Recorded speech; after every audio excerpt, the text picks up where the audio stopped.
Good evening and welcome to another exciting Friday night of high school football here on Nex-Tech Game Time. Our Nex-Tech Game Time pregame show comes to you live from Logan for the contest between the Logan-Palco Trojans and the Victoria Knights. Our pregame show is brought to you by State Farm Insurance Agent Brock Whitmer.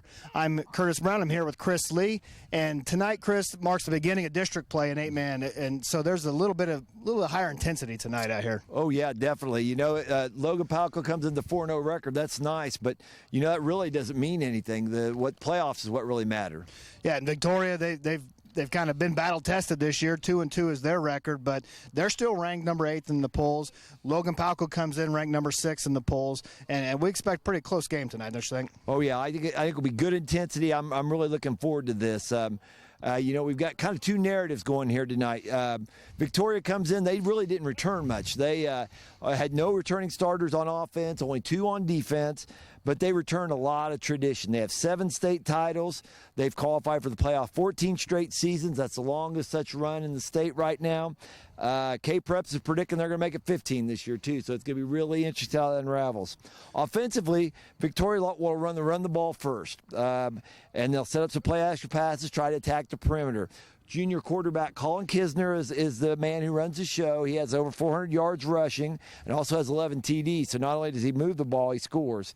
Coach Doug Oberly said they're doing a better job of using his passing skills as well. Their passing numbers aren't great, but they're trying to mix that in as well. Junior fullback Cooper Faunensteel has 239 yards rushing. The tailback's duties will be split tonight between sophomore Tyler Knowles and senior Bryant Carleen, who have combined about the same number of yardage as Faunensteel. Oberly said, you know, the line's doing a really good job for the Knights, opening up holes, doing good things for them. He said, you know, we're getting some answers there now. With the, you know, returning those starters, you know, chemistry issues, things like that are important. Yeah, and I think Logan-Palco, they're 4-0, but Prep Power Index has got their schedule as the weakest in the division, and their opponents are 1-15. So I think tonight is going to be a huge step up in competition for the Trojans. Offensively, they like to run the ball, and they average over 300 yards per game. They're averaging 52 points per game on offense, and it all centers around their junior running back, David Thompson. Thompson's ran for 874 yards, which is second in all classifications in the state. Scored 17 touchdowns and over 4 per contest. And if you add in his 2-point conversions, Thompson alone is averaging 32 points per contest. In last week's victory, he ran the ball 36 times, 333 yards, and 5 touchdowns. He's just putting up monster numbers. They also got a pretty steady quarterback in senior Josh Van Lays. He's thrown for 234 yards and 2 touchdowns and 0 interceptions on the year. He's added 176 yards and 6 touchdowns on the ground for the Trojans. And junior Riley Allen leads the team with receiving and 121 yards and 2 touchdowns. And really their offense has only committed 1 turnover on the year, been able to take care of the ball. The question is can they match the physicality of Victoria tonight? Mm-hmm. That would be something to look at. What do you think the Knights are going to bring to the table tonight defensively? Well, and I think that Victoria's concerned about that as well. They're a little bit smaller team than what Logan-Palco is. So they're going to play more guys. They do a little more platooning than Logan-Palco does. I think that will help them out. They have their 2 main hit men back on defense. Their 2 linebackers are 3-2 set. The leading tackler was Carleen last year, and he's also leading tackler this year. He has 51 tackles on the year so far this year. Faunensteel, another linebacker, was 2nd last year. He's 3rd this year. Kisner's moved in the picture now. He's 2nd in tackles. Housley and Taylor have combined for 7 sacks. I'm not sure how much Logan-Palco will run the ball, but still it's nice to know you can get pressure from the wings without doing a lot of blitzing with your linebackers. The Knights surrendered 48 and 46 points respectively against Central Plains and Otis Bison. And Oberly, you know, was disappointed in that. He said we got to do a better job getting off blocks, do some things like that. So, and, you know, he also talked about when I talked to him on the phone, he said, you know, we got to rally to the ball. We got to get 8 guys to the ball to get Thompson down. We know that he's a big physical guy. And he said, you know, I also like what I see in Van Lays and Boucher, the fullback. And Logan-Palco, they've been up and down. They've given up 20 points per contest, but they do have a shutout to their record. They're letting tackles by a couple junior linebackers. Blake Boucher is first on the team. He's got 59 tackles. That ranks him fifth in the classification in the state. David Thompson is second with 46 tackles. And their senior quarterback plays defensive end as well. Is pretty tough on the defensive side. Van Lays has got 41 tackles, 7 for loss, 2 sacks, and 2 forced fumbles. And so the Trojans, though, that like I said, their competition hasn't been as stiff as Victoria has. So they're going to step up in competition tonight. This district is tough. This is one of the 2 marquee matchups in this district. The other district game to look at tonight, it would be Osborne and Solomon. Mm-hmm. Osborne ranked pretty high in the state, and Solomon was a state semifinalist last year. Right. What do you see as being a key that would separate these 2 teams on the field tonight? Well, I think for Logan-Palco, since they don't platoon quite as much, as the game progresses, they may get a little more tired. I mean, and Thompson's carried the ball a ton. I mean, 36 carries in a game is a lot. Yeah. But conversely, is Victoria stout enough to stop Thompson? I mean, that's what they got to be concerned about. Their bodies are smaller too, so I think those are some key factors there that will be interesting. The longer Victoria stays in the game, their numbers may aid them, and they may have a little bit better shiftiness in their athletes. But the physicality of Victoria might also be a big factor. It'll be interesting to see if Logan-Palco can match the intensity of Victoria. Victoria's been there, done that. Mm-hmm. Logan-Palco's looking to make the playoffs for the first time in 10 years. Yeah. So it'll be a good game tonight. Mm-hmm. So stay tuned. You've watched the Nex-Tech Game Time pregame show. Has been brought to you by State Farm Insurance agent Brock Whitmore. Up next will be Mike on the Mic with Mike Hughes. That's presented by Phillips County Health Systems. Mike will give you a rundown of the tonight's area contest. So stay tuned for that. We'll bring you that after a short break right here on Nex-Tech Game Time.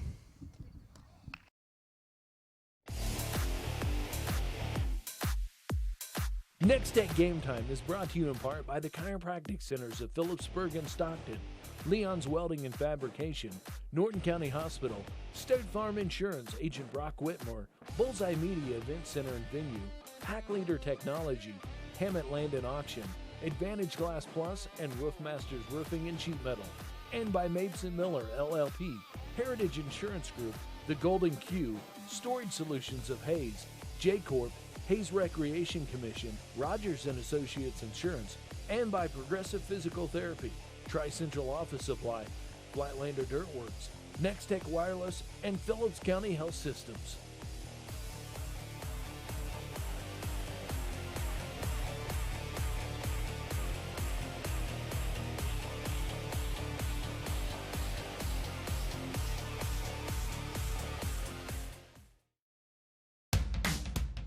At Bullseye Event Center, we consider every detail when transforming our space into the perfect setting for your event. Our newly renovated, unique facility is ideal for weddings and receptions, corporate events, and parties for up to 300 guests. We also have smaller rooms and on-site kitchen available for meetings and reunions and social gatherings. Call us today to book your next function at Bullseye Event Center, downtown Norton, where your event is our top priority. Hi? We're looking for insurance. Oh, let's see who's free. Jerry? When insurance agents work for only one company, Michael! their options are simply limited. Anybody! But a Trusted Choice independent agent is free to shop many companies for a better deal. Free to do what's right for you. Let us shop for you. Contact Rogers & Associate to learn more. Whether barbecuing with friends and pinning pictures on your tablet about your dream fire pit, watching baseball on TV and waiting for Salvi to dump the ice water, or chatting with your mom on the phone about her cat's newest trick, the last thing you're thinking about is the technology you're using. It should just work. Nex-Tech has the highest rated internet, TV, and phone. Switch now and receive 3 months free and free installation. Certain restrictions apply. New services only. Enjoy life more. Switch to Nex-Tech now. Robin Insurance, Steel Fabrications, Dryling Accounting, and Bob's Custom Cabinets are proud of the hard work and dedication of all the Victoria High School students and athletes. They hope this school year is the best ever. Best wishes for a successful season from Ron Schmidt Burger Agency, Gorham State Bank, member FDIC, and Professional Fire Equipment, backing the Victoria Knights all season long.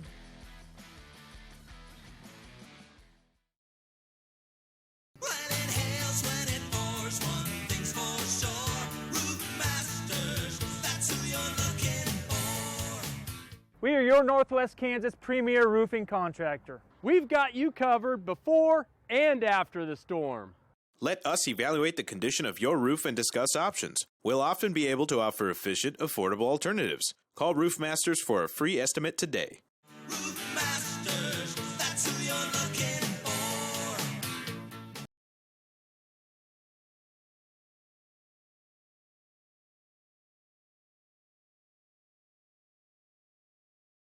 When it comes to accessorizing your truck, SUV, or van, Advantage Glass Plus is the original specialist. They have a huge selection including Nerf bars, custom chrome wheels, ARE truck caps and tonneau covers, running boards, heavy-duty grill guards, fender flares, plus a whole lot more. Along with Retrax, the ultimate tractable pickup bed cover. Enhance appearance, add protection, plus add style and value to your ride. When you visit Advantage Glass Plus, South Pine Street in Hayes, proudly serving the area for 20 years.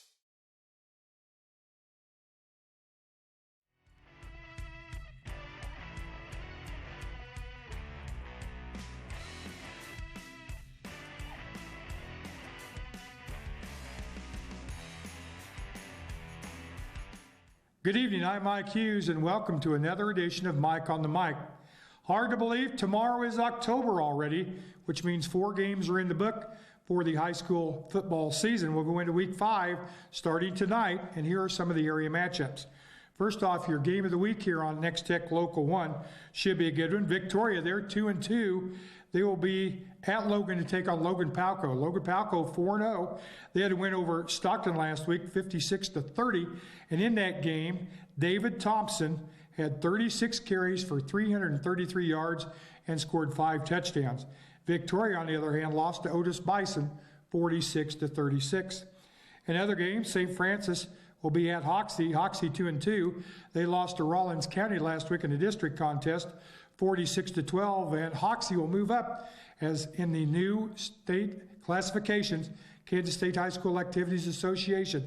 They will go from 1A to 2A, the only area school to move up in district play. Valley Center will be at Hayes High. Hayes High 1-3 after losing to Garden City last week, 34-0. Northern Valley 1-3 on the season will be at Lakeside. They're 0-4. Northern Valley lost to Dighton last week, 68-18. Lakeside lost to Rock Hills, 58-6. Decatur Community will be at Quinter. Quinter 0-4. They lost to Hill City last week, 54-0. It was Heartland Christian at Golden Plains. Golden Plains defeated Shiloh last week, 44-6. They're still undefeated. Detoma 0-4, looking for their first win. They lost to Wheatland Grinnell last week in a close game, 44-42. This week they're on the road at Western Plains. Osborne 4-0, a big win there. In state-ranked teams last week, they defeated Pike Valley in a close game, 34-32. This week they're on the road at Lucas to take on Sylvan Grove. It is going to be Norton. They're 2-2. They were upset by Smith Center last week, 21-17. That game in overtime. I should say 20-17. They didn't have to go for the extra points since it was in overtime. They're on the road at Kismet, Southwestern Heights. Plainville, they're 3-1. They'll be at Republic County. Plainville defeated TMP last week by a score of 60-14. Hill City 2-2 at Trigo, 3-1. Hill City defeated Quinter last week, 50-0. Wallace County gave Trigo their first loss of the year, 50-0. Matter of fact, Trigo only managed 54 total yards in that ball game. That game was also called at the half. Pike Valley 3-1 after the win over Osborne. They'll be at Southern Cloud. Tescott will be at Rock Hills. The Grizzlies defeated Lakeside last week, 58-6. Another game called at the half. Rock Hills still undefeated. Wilson at Thunder Ridge. Thunder Ridge 0-4. Lost to Bennington last week, 54-14. Phillipsburg 4-0 at Ellis, 3-1. A big Mid-Continent League matchup there. Phillipsburg defeated Oakley last week, 49-0. Ellis had their first loss, losing to Valley Heights, 45-29. Russell's 2-2. They beat Minneapolis last week, 31-21. They'll be at undefeated Beloit. They are 4-0. TMP 0-4, still looking for that first win after losing to Plainville. They're on the road at Cimarron tonight. Oakley is at Smith Center. Smith Center 2-2 after that overtime win over Norton 20-17. And they also moved up in the rankings this week. We'll talk more about that in a moment. Great Bend, they're 4-0 undefeated. A big win last week over Dodge City, 34-27. This week, they're on the road. They're playing at Wichita West.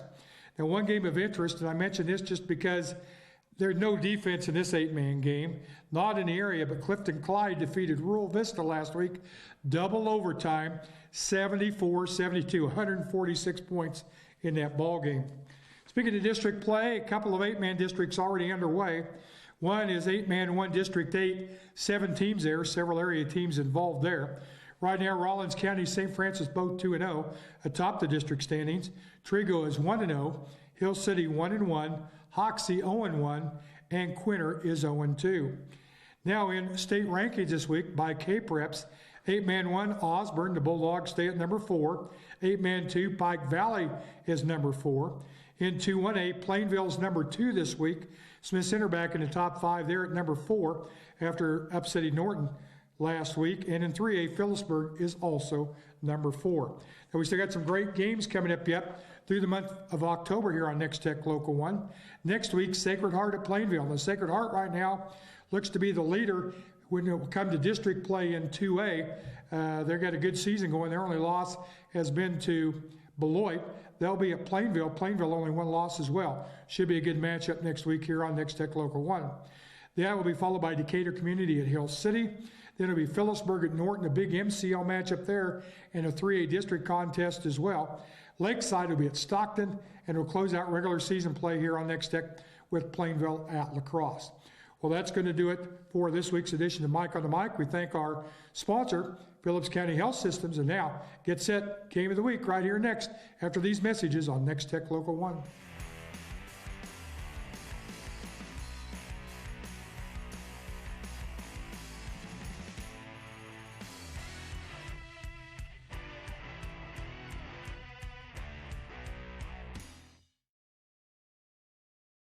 Looking for a business class phone system without the business class price? Nex-Tech Cloud Phone is a full-featured solution for businesses of all sizes. Take advantage of powerful features like voicemail to email, Find Me, Follow Me, SIM ring, and smartphone and tablet integration for a low monthly rate. There's no expensive equipment to purchase or maintain because it's all provided and supported by Nex-Tech. Sign up for Nex-Tech Cloud Phone now and receive a free Lenovo tablet and Google streaming package with Google Chromecast and Chromecast Audio. When you need dirt construction of any type at any time, call Joel Younger at Flatlander Dirt Works, LLC. Flatlander Dirt Works offers 24-hour service on oil field, farm, residential, and commercial dirt construction. They even handle septic systems and water line installation and repair. They've got all the big boy toys at Flatlander Dirt Works, serving all of Northwest Kansas. Call 623-7744. Proud supporters of all our area athletes. Flatlander Dirt Works, LLC.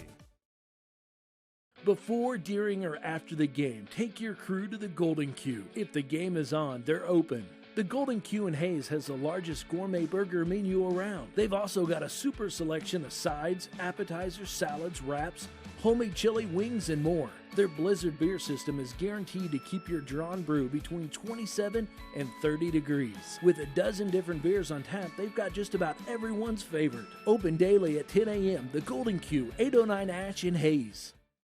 First National Bank and Trust, member FDIC, Keller Motors, Kaiser Ag Service, Normandin Heating and Air Conditioning, and Steel Fabrications are proud of the hard work and dedication of all the Logan-Palco high school students and athletes. Best wishes for a successful season from Logan Manor Community Health Services, Midwest Community Bank, member FDIC, Professional Fire Equipment, and Becker Terracing, backing the Logan-Palco students and athletes all season long. From senior trips to toddler adventures and youth sports, the Hayes Recreation Commission is your one-stop shop for fun. Check out all the fall and winter brochure for a complete list of scheduled events and classes. The fun times continue in the HRC Wellness Center, where you can enroll in personal training and memberships.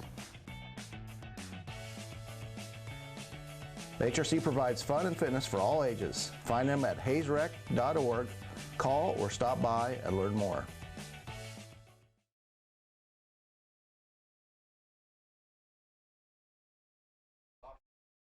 Well, we're welcome back here to Logan. So where we have the Logan-Palco Trojans will be hosting the Victoria Knights, and there you see the Knights breaking through the sound. Let's go ahead and go to the Heritage Insurance Group scoreboard. Hayes High 1-3 tonight. They are hosting in a homecoming game Valley Center, who's 4-0 and listed as others in 5A. Southwestern Heights 1-3. They are taking on 2-2 Norton. The Blue Jays needing a big win there. Republic County be hosting Plainville, number 2 team in 2A. Ellis at 3-1, and they're listed as others in 2A. Will be hosting a 4-0 and number 4 team in 3A, Phillipsburg. That'll be a great MCL matchup. Beloit at 4-0, listed as others in 3A, hosts 2-2 Russell. Cimarron 2-2, hosts 0-4 TMP. Hopefully the Monarchs can get a win down there. Smith Center, number 4 team in 2A, they're 2-2, host Oakley. Wichita West 0-4, host Great Bend, the number 3 team in 5A, who has a great offense. We'll see, they might put up 70 points tonight. Colby's 3-1, listed at others. This is another great game, hosting number 1 Holcomb, who's in 4A Division 2. Goodland will be hosting Hugoton. Scott City 2-2, listed as others in 4A Division 2, will be hosting Ulysses. In 8-man action, 2-2 Hoxie will host the number 1 team in 8-man Division 1 at 4-0 St. Francis. Lakeside 0-4, hosting Northern Valley 1-3. Quinter, matchup of 0-4 teams. This is a great matchup. Somebody's going to get a win here. Quinter hosts Decatur Community. That's at Quinter's homecoming tonight. Golden Plains, in a 6-man game, will host Colby Heartland. Solomon, in the other game that's really big in this district, 3-1, hosts 4-0 Osborne, who's number 4 in 8-man Division 1. Lucas Array at 3-1, hosts Stockton 0-4. Our game here, of course, Trigo Community 3-1, hosts 2-2 Hilt City. Southern Cloud 0-4, hosts Pike Valley 3-1. Pike Valley was stopped on the goal line in a late game there. That was a great ending. Rock Hills 4-0, host Tescott 1-3. Thunder Ridge 0-4, host Wilson 3-1. Central Plains 4-0, host Canton Galva 0-4. 6-man action, Western Plains hosts Natoma, and Wheatland Grinnell hosts Weskin. Let's take a quick break here. You're watching Nex-Tech Game Time.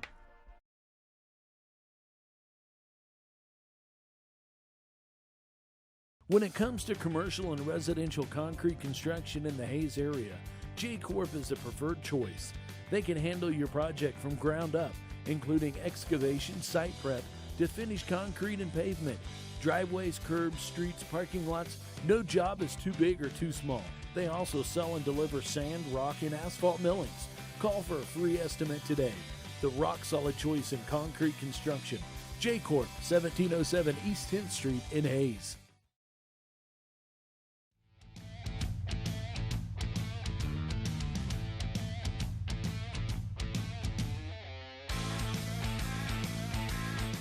All right, Coach, you're 2-2 right now. You lost to Otis Bison last week, 46-36. What's your thoughts on that game? Well, I feel like at times we played better. I can see improvement week in and week out. We've still got to continue to work on the little things. We got to continue to do what we're taught to do defensively. Offensively, I feel like we're really getting in a pretty good rhythm at times. We just had some key penalties, some fumbles in that ball game, and obviously Otis Bison's a real quality team. Coach Starr does a great job with them, but I feel like we're making some strides. We just got to continue to work hard each and every day. Okay, awesome. You had another big graduating class from last year's team graduate. A lot of new faces on both sides of the ball. How are your new players coming along? I feel like we're growing as a team, and I think our guys are taking steps. Our 2 seniors, Bryant Carleen and Isaac Housley, both have stepped up and taken over the leadership roles of this football team. And I feel like if we continue to work on the little things, we continue to get better at those day in and day out, we'll continue to get better. We just can't have that lull at times, lull in the season, lull in the game. We got to continue to work, and that's where that leadership hopefully applies, where those 2 guys can continue to make strides with this football team and continue to lead them in the right direction. Awesome. All right, you got Logan-Palco on Friday. What have you seen on film with those guys? Well, they have an unbelievable tailback. this kid is tall, he's big, he runs hard, he's very fast, he's elusive. He'll run over you, he'll run around you. He's the real deal. He puts the butts in the seats, if you will, up there. And, you pay a lot of attention to him, but you miss out. The quarterback is a real heady guy, good size, 6'4", 190 pounds. They got some tight ends that run well. Their offensive line does a good job. Coach Jenner does a great job with them up there. They're an up-and-coming type of team. They've been that way for the last couple of years. So we're going to have our hands full. We've got to make sure we stop their tailback on every play. Okay. What's the keys to a night's victory? I know you kind of gave that already, but just kind of give us the keys for a victory for you guys. Well, definitely defensively, we got to rally the ball. I mean, we got to make sure that we get 8 guys to the football this week. I know it's very cliche, but their tailback is the real deal. And we can't go with 3 or 4 guys and feel like he's going to go down. We got to get 8 guys to the football when he's got it. Sound, fundamental football on defense. We got to establish the line of scrimmage on offense. We got to be able to run the ball, play action pass, get our quarterback out on the edge, and complete some passes.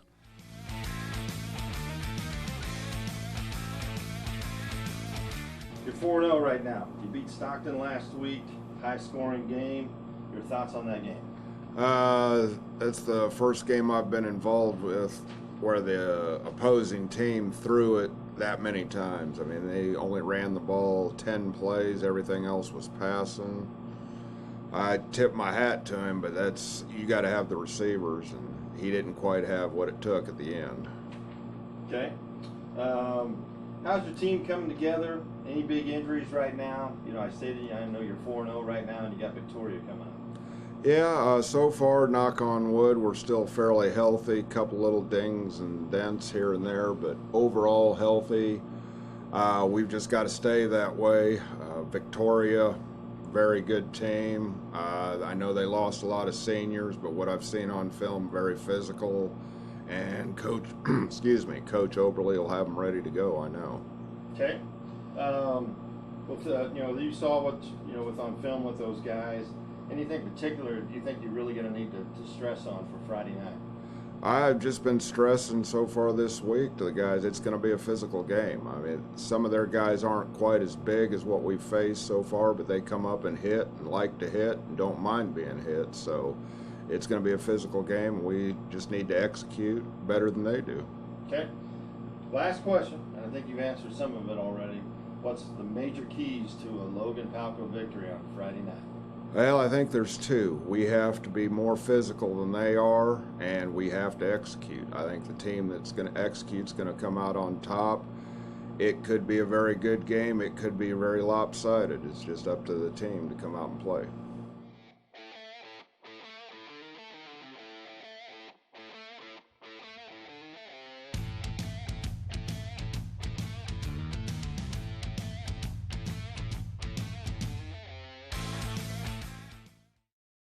Welcome back to the Game of the Week here on Nex-Tech Game Time. We've got a new Snapchat contest to give you some information on. Nex-Tech Game Time has partnered with Storage Solutions of Hayes in a Snapchat giveaway. Snap your game photos to NEX-TECH with the Game Time filter for a chance to win 1 awesome seat coolers. Winners will be notified via Snapchat during tonight's game. And Chris, we've had the opening toss, and it looks like Logan-Palco will be kicking off to Victoria to start tonight's contest. Yeah, that was last week our game, that was a big deal that Sharon Springs took the wind and Trigo could never get out of their north end zone. That south wind just helped hem them in. So Tonight, I don't think we have much wind here. It's a beautiful night for a football game. Holy cow, this is a great way to start district play here with, like I said, light wind, very comfortable temperature. It might be a little chilled in the air by the time the game finishes, but that's football weather. So we're excited to be here tonight to see this game. It looks like teeing off for the Trojans will be Luis Ramirez, 5'10", 156-pound sophomore. Ramirez averages 41 yards per kickoff, so pretty good leg on him. Back deep for the Knights. Looks like it'll be number 33, Tyler Knowles, the sophomore running back. Yeah, in front of him is Fawnensteel. He's used to running behind him. That's the starting fullback as well. So.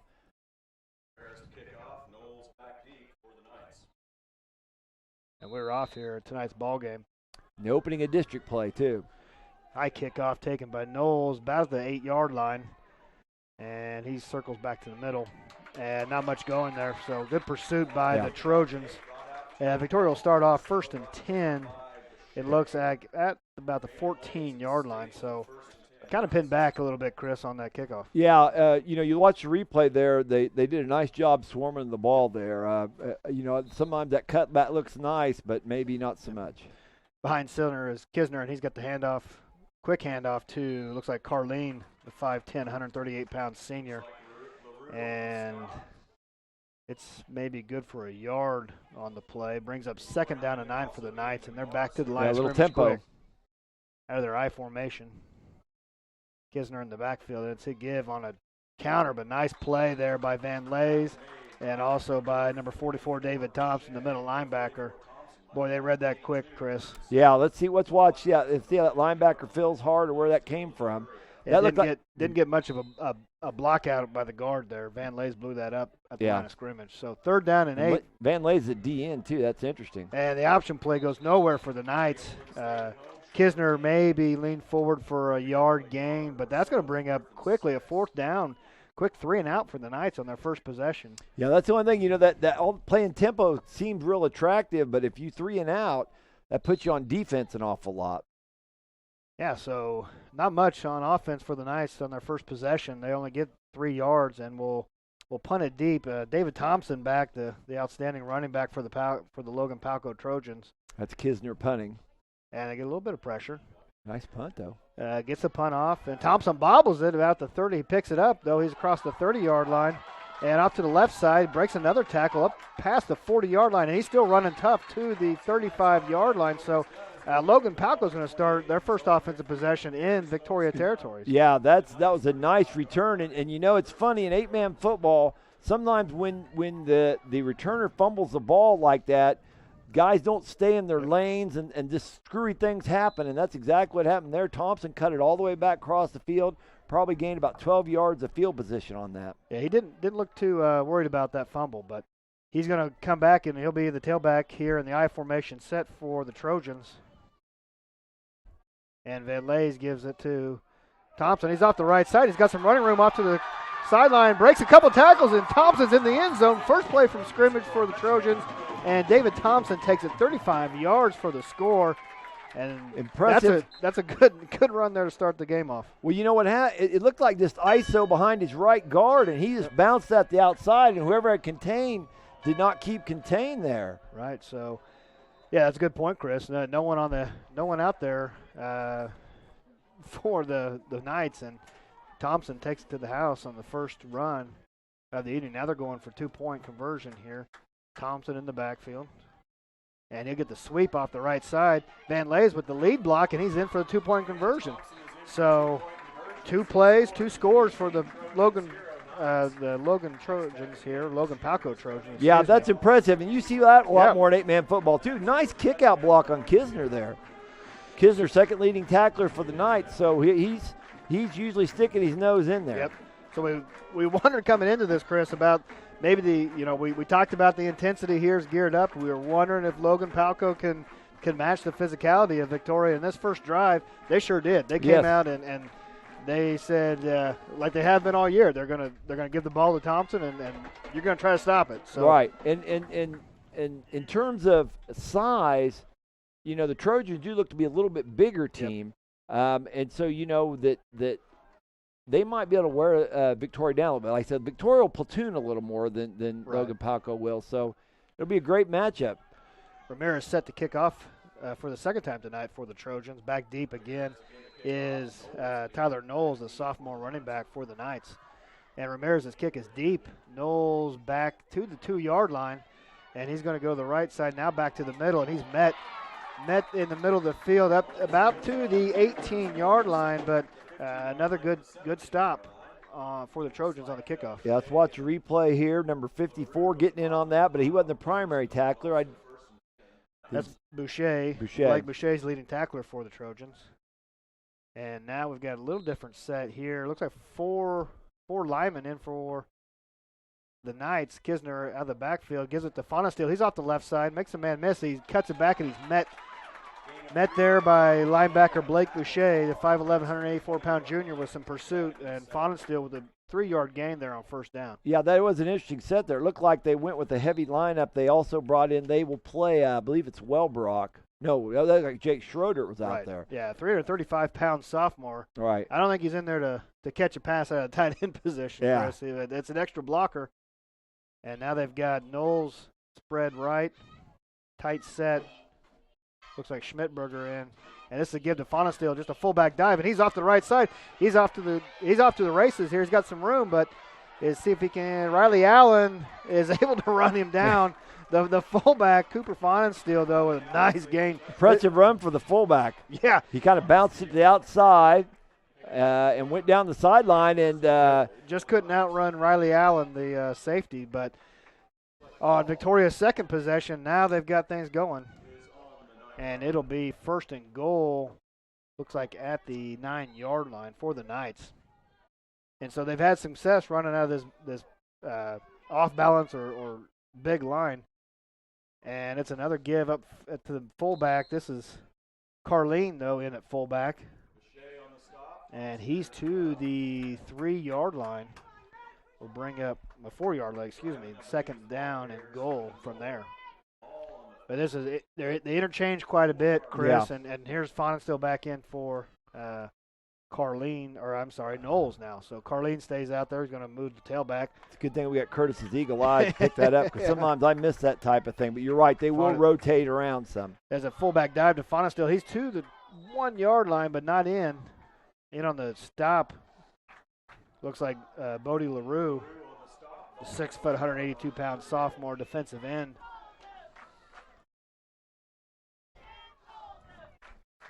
And it'll set up 3rd and goal from the 1-yard line here for the Knights, looking to answer back after a touchdown run by David Thompson of the Trojans. Got about 8:20 left here in the first quarter. We haven't played that much time off the clock, but a lot of action right off the bat. And Knowles is going to split out right, just one back in the back, and that's Fonensteel. They're going to run the option, and Kisner's met in the backfield. David Thompson on the middle linebacker blitz hit Kisner in the backfield on that option play, and that's a loss of 1, maybe 2. It looks like 4th down and 3. Yeah, he just blitzed that A gap right there and just blew it up. So this is going to be interesting. 4th down and 3, 2, call it 2 for the Knights. And it's taking a little bit of time to get the play in, but looks like Knowles is out. Carlene back in, and he'll be the tailback. Fonensteel in the fullback. Colin Kisner under center for the Knights. And it's a give to Fonensteel, and he is met at the line of scrimmage, and nothing. No going. Tough sledding there. That was 14, Riley Allen, up from his safety position. Also in the play was David Thompson, middle linebacker. And so that's a big stop for Logan. Oh, yeah, it looks like he may have gotten 1 yard, but, it was Oberly talking, when I talked to him on the phone about, getting a lot of people to the ball carrier, especially Thompson. Well, the Logan-Palco reversed tables there. They got a lot of people to the ball carrier, stacked it up here with 7:29 here left in the first quarter. And so now the shadows of their end zone, it's an ISO play to Thompson. He's off the left side, and he's met for only a short gain. It may be 1-2 yards there for Thompson on a first down run. Similar to his touchdown run, just ran it to the left side there. Yeah. Coming in with the play here, that's number 10 for the Logan-Palco. That's Lane Stapleton. That's that situation. You need to be conservative. You don't want to take a chance on giving up a safety here. So the Trojans come set on an I formation. And this is a give to the fullback dive. That's Bodie LaRue on the carry. And looks like another 2-yard gain for the Trojans. Will bring up 3rd and 5. And I don't know, Chris, is this a place down and distance to be throwing from your end zone, or do you just go with what's worked so far? Their DNs, like I said, we talked about that in the pregame show. Housley and Taylor, I think it is.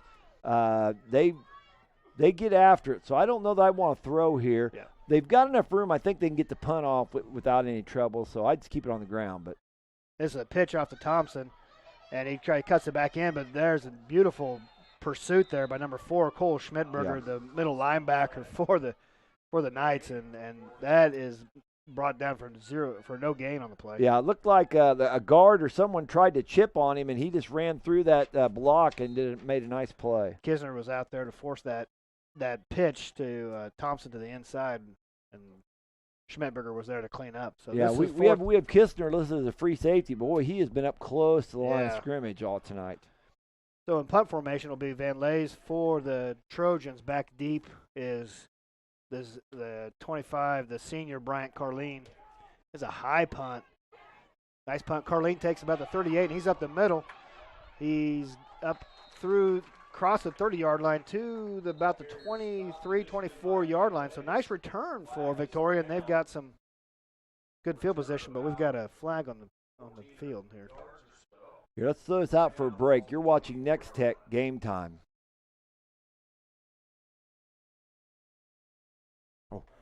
Block in the back on the return team. Be 10 yards from the spot of the foul. We'll play first down. Hey, it sounds like our White Hats mic's working. I'm glad we did throw that out to break so we were able to pick that up. Well, Chris, that was good field position for the Knights. That backs them up, but they're still on plus side of the field here on the 39-yard line. Yep, so a 39-yard line will be 1st and 10 there. Good field position for the Knights, who trail 8-0 here with 5:22 left in the first quarter. They're able to gain some yards that last drive, just not able to punch it in. So with 5:22 left here in the first quarter, we're still 8-0 Logan-Palco on top of Victoria. Kisner back to throw, and he's fouled Carleen off the right side. Carleen up to about the 20-yard line. Nice out pattern there for the Knights. Everybody came up. Let's see where he lined up at.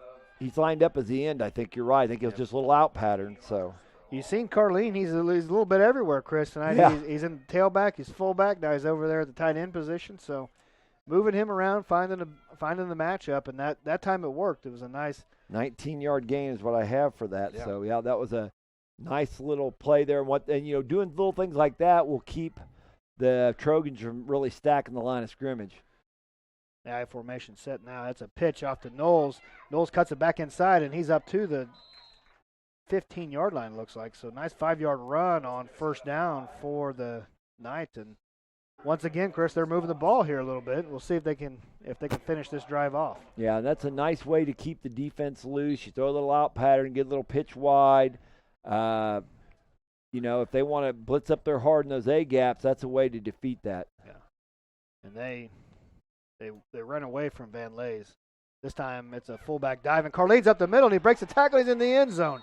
It's a nice, tough run in there by Bryant Carleen, and again, they lined him up in a different spot. This time a fullback, Chris. Yeah, and that's not a typical-looking fullback either. No. He runs through a tackle attempt there by number 37, LaRue, for a nice gain there for a touchdown, 15 yards.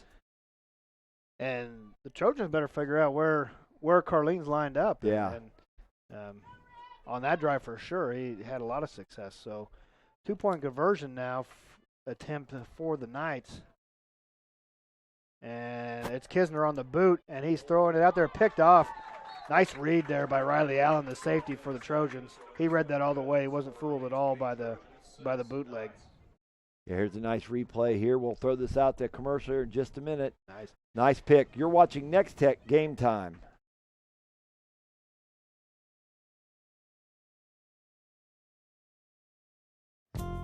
Leon's Welding and Fabrication has been serving Western Kansas for over 25 years with custom fabrication of metal projects, including trailers, flatbeds, steel and aluminum fencing, ornamental gates and handrails, and metal art creations. Leon's also offers sandblasting and coating services and a powder coating division with over 6,400 colors to choose from. For your next project, visit Leon's Welding and Fabrication, East Highway 40 in Hayes. Farmers National Bank, member FDIC, Goddard Body Shop, Goddard Spiral Stairs, McAllister Construction, Brian D. Stockman, PA, and Graham Truck Line are proud of the hard work and dedication of all the Logan and Palco High School students and athletes. Best wishes for a successful season from Logan Funeral Home, Denny's Repair, Dane G. Hansen Memorial Museum, and Main Street Pizza, backing the Logan and Palco students and athletes all season long. Regulations and tax laws are always changing. That's why businesses and professionals turn to the experienced team at Mapes & Miller Certified Public Accountants. With 8 CPAs to assist you, they offer a wide range of services from tax preparations, bookkeeping, and payroll to auditing and accounting services. They can also help farmers, ranchers, and small businesses with tax planning. It's not what you make, it's what you keep. Mapes & Miller Certified Public Accountants with offices in Norton, Phillipsburg, Stockton, and Quinter. Welcome back to Nex-Tech Game Time's Game of the Week here in Logan. We just had the kickoff from the Knights. Riley Allen for the Trojans returned the ball up to the 19-yard line. That's where the Trojans are going to start their third offensive possession of the half. They've got split receivers left now in motion. And there's an option, and there's a pitch out to Thompson, and he gets 3 or 4 yards there on first down, so nice discipline. They motioned left or right, and an option left, but good read out there by the Knights. Yeah, it looks like Kisner comes up from his free safety spot to make a nice hit there. Gain of, let's give him a gain of 5 on that play. Bring up 2nd and 5 for the Trojans. Back to their I formation set. Van Lays under center, Thompson and LaRue in the backfield. And this is ISO to Thompson. He's off to the right side, makes a man miss. Nice move. And he looks like there was only one man to beat out there, but nice, tough running by Thompson. Let's see. Boy, the fullback really didn't have to block anybody. No. They just, the front line did all the work there. So, yeah, Caden Oberle there with the touchdown saving tackle for the Knights. But once Thompson was through the line, he made a couple guys miss and almost gone again for a long gain. But tripped up at the 38-yard line or 37-yard line, 1st and 10. And it's another ISO off the right side. Thompson fights his way up to close to the 30-yard line, 29-yard line. And it'll be a 6-yard gain on first down. So they're finding some success, Chris, looks like on the right side of that offensive line. Yes, they are. It'll be interesting to see what we have there. We're gonna go to some Snapchats here in a few minutes. For those of you here at the game tonight, please use your filter for Victoria or for Logan-Palco. Go to NEX-TECH. There we got some of the press box there and a couple of cheerleaders downside. And this is an option to the right side. Van Lays with the keeper. And he breaks a tackle down the right sideline, and he steps out of bounds. Looks like about at the 9-yard line. So good read there by Van Lays on the keeper on the option play to the right. Yeah, we've had a couple nice runs in this series. Thompson and I have going for 30. I have Thompson going for 6. I have Thompson going for 6. And now Van Lays keeps for 22. Looks like maybe there might be a flag down. I don't see one, but we're having a conversation here. Yeah, for sure. Oberle again on the tackle, the touchdown saving. Personal foul on the defense. Personal foul call against the Knights. Half the distance from the end of the run, first down. I didn't see that on the play, but it may have happened on the backside. But either way, it'll be half the distance to the goal line. It'll probably bring it to about the 4-yard line, Chris. Sets up first and down for the first and goal for the Trojans here. And they're moving the ball on this possession. Yeah, these are nice chunks, too. I mean, it's not like they're squeezing out the first down. They're blowing right by the sticks. And they're running behind the right guard there, Blake Boucher, the 5'11", 184-pound junior. That's a good point. They must be getting some good blocks by the right guard and right end, too. Yeah. That would be right. Allen and also Boucher. Yeah, you're right. And this is an ISO set, and Thompson's met at the line of scrimmage there. Looks like Knowles is there, and also 15, Lucas Taylor, defensive end. Both of them in on the play. Maybe a yard gain there by Thompson, but good penetration up front for the Knights, and that's one of the few times they've done that so far in the first quarter. We got 2:17 left in the first quarter. Beautiful night here at Logan. The Knights trail 8-6. And it's a pitch off to Thompson off to the left, and strung back inside, but he's able to muscle his way into the end zone. So A second touchdown on the evening for David Thompson. And that was just some good running, Chris. He was the defensive end on that side. I believe that was Housley, able to string that toss back inside, but there was no one there for the Knights to tackle. Yeah, when they're running left, they're running a lot of pitch and ISO getting wide. When they run light, they went wide once or twice right, but a lot of times they're running right. They're hiding behind the right guard and right end. So they found a seam on each side for success. And so now the 2-point conversion attempt for the Trojans, and this is a pitch right to Thompson. He cuts it back inside, and he's in for the 2 points. So that's the second 2-point conversion for Thompson as well on the night, making our score 16-6. Logan-Palco on top of Victoria. Okay, let's throw it out to a break here. You're watching Nex-Tech Game Time.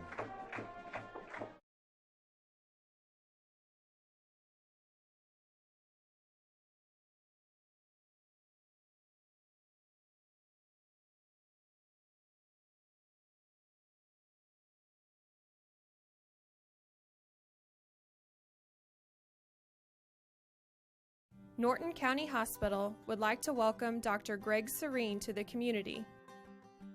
Dr. Serene is a board-certified surgeon and trained in sports medicine. His practice will focus on knee injuries, joint replacements, and general orthopedics.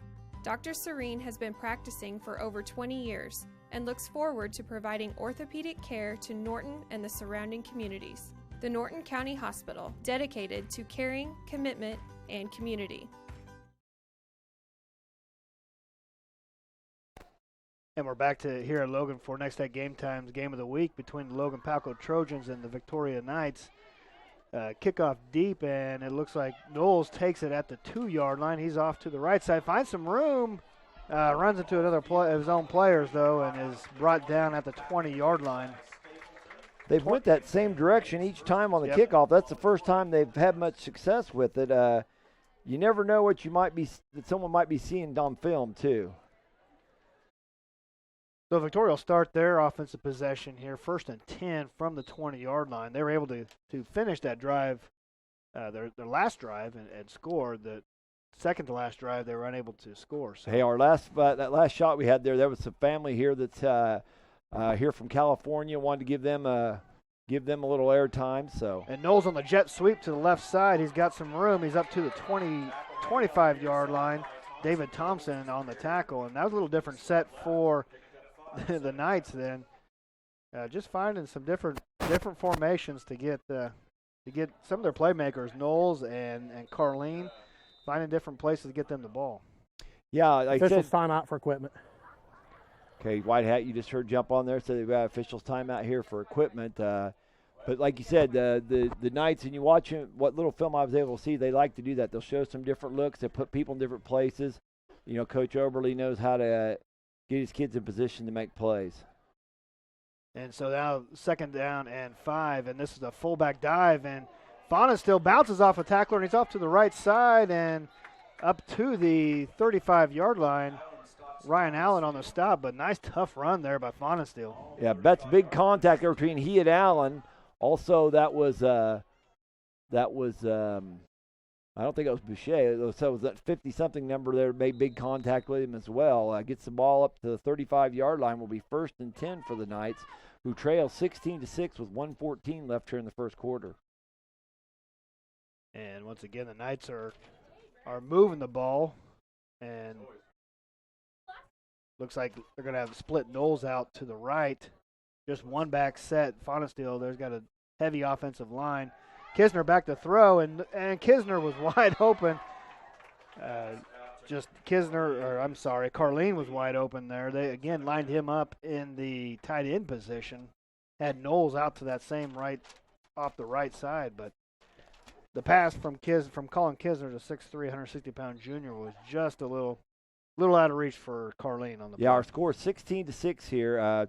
Thompson was successful on both PAT runs. He also scored both touchdowns. That's how we're at 16 now. So that'll bring up 2nd down and 10 for the Knights. And they're out of the I formation. And this is, again, to Carlene on the counter. And he's able to scoot through the line of scrimmage off to the left side. And he's up to about the 20-yard line. So nice run there. Look like they're going to bottle him up at the line of scrimmage. Let's see here. Yeah, like you said, he kind of squeezed through a hole there. I don't know if it was a great big hole, but he does a nice job shimmying through there, gets the ball up to the Logan 22. Nice run there by Bryant Carleen for the Knights, and he's coming out now. Tyler Knowles back in. Looks like a gain of 23 on that play. Like you said, that's a nice job by the Knights, and this is why I think it's going to be a factor in this game. Logan-Palco bigger, maybe a little stronger, a little more depth to the Knights. The one-back set, Kisner looking to throw, and there's a little miscommunication out there with his tight end, Wyatt Dreiling, and overthrows him on the play. So second pass in a row, Kisner's kind of may have rushed it. He had the man open. Just a little overthrow, though. Yeah, and I know that Overly said that, last week they did a better job of giving Kisner some opportunities to throw the ball, that early in the season they relied real heavily on the run. The one-back set, Fonesteel's a lone back, and it's going to be give to him off to the right side. Bounces it, and good tackle out there for Riley Allen, but not after Fonesteel gains a good 6-7 yards on the play. Yeah, he does a nice job putting his foot in the ground, getting a little horizontal, and then getting back vertical again for a gain of about 7 there. So that'll put the ball at the 15-yard line, where it'll be 3rd and 3. And that'll be the end of the first quarter. And our score is Logan-Palco 16, Victoria 6. You're watching the Game of the Week here on Nex-Tech Game Time. Get more of the potential you plant with the latest from 360 Yield Center. Unlock trapped nutrients and speed residue breakdown with 360 Chain Roll. Prevent root-restricting berms to give roots access to potential-boosting moisture and nutrients with 360 Bullet Ripper Points. And capture more yield at every harvest by reducing header loss by 80% with 360 Yield Saver replacement gathering chains.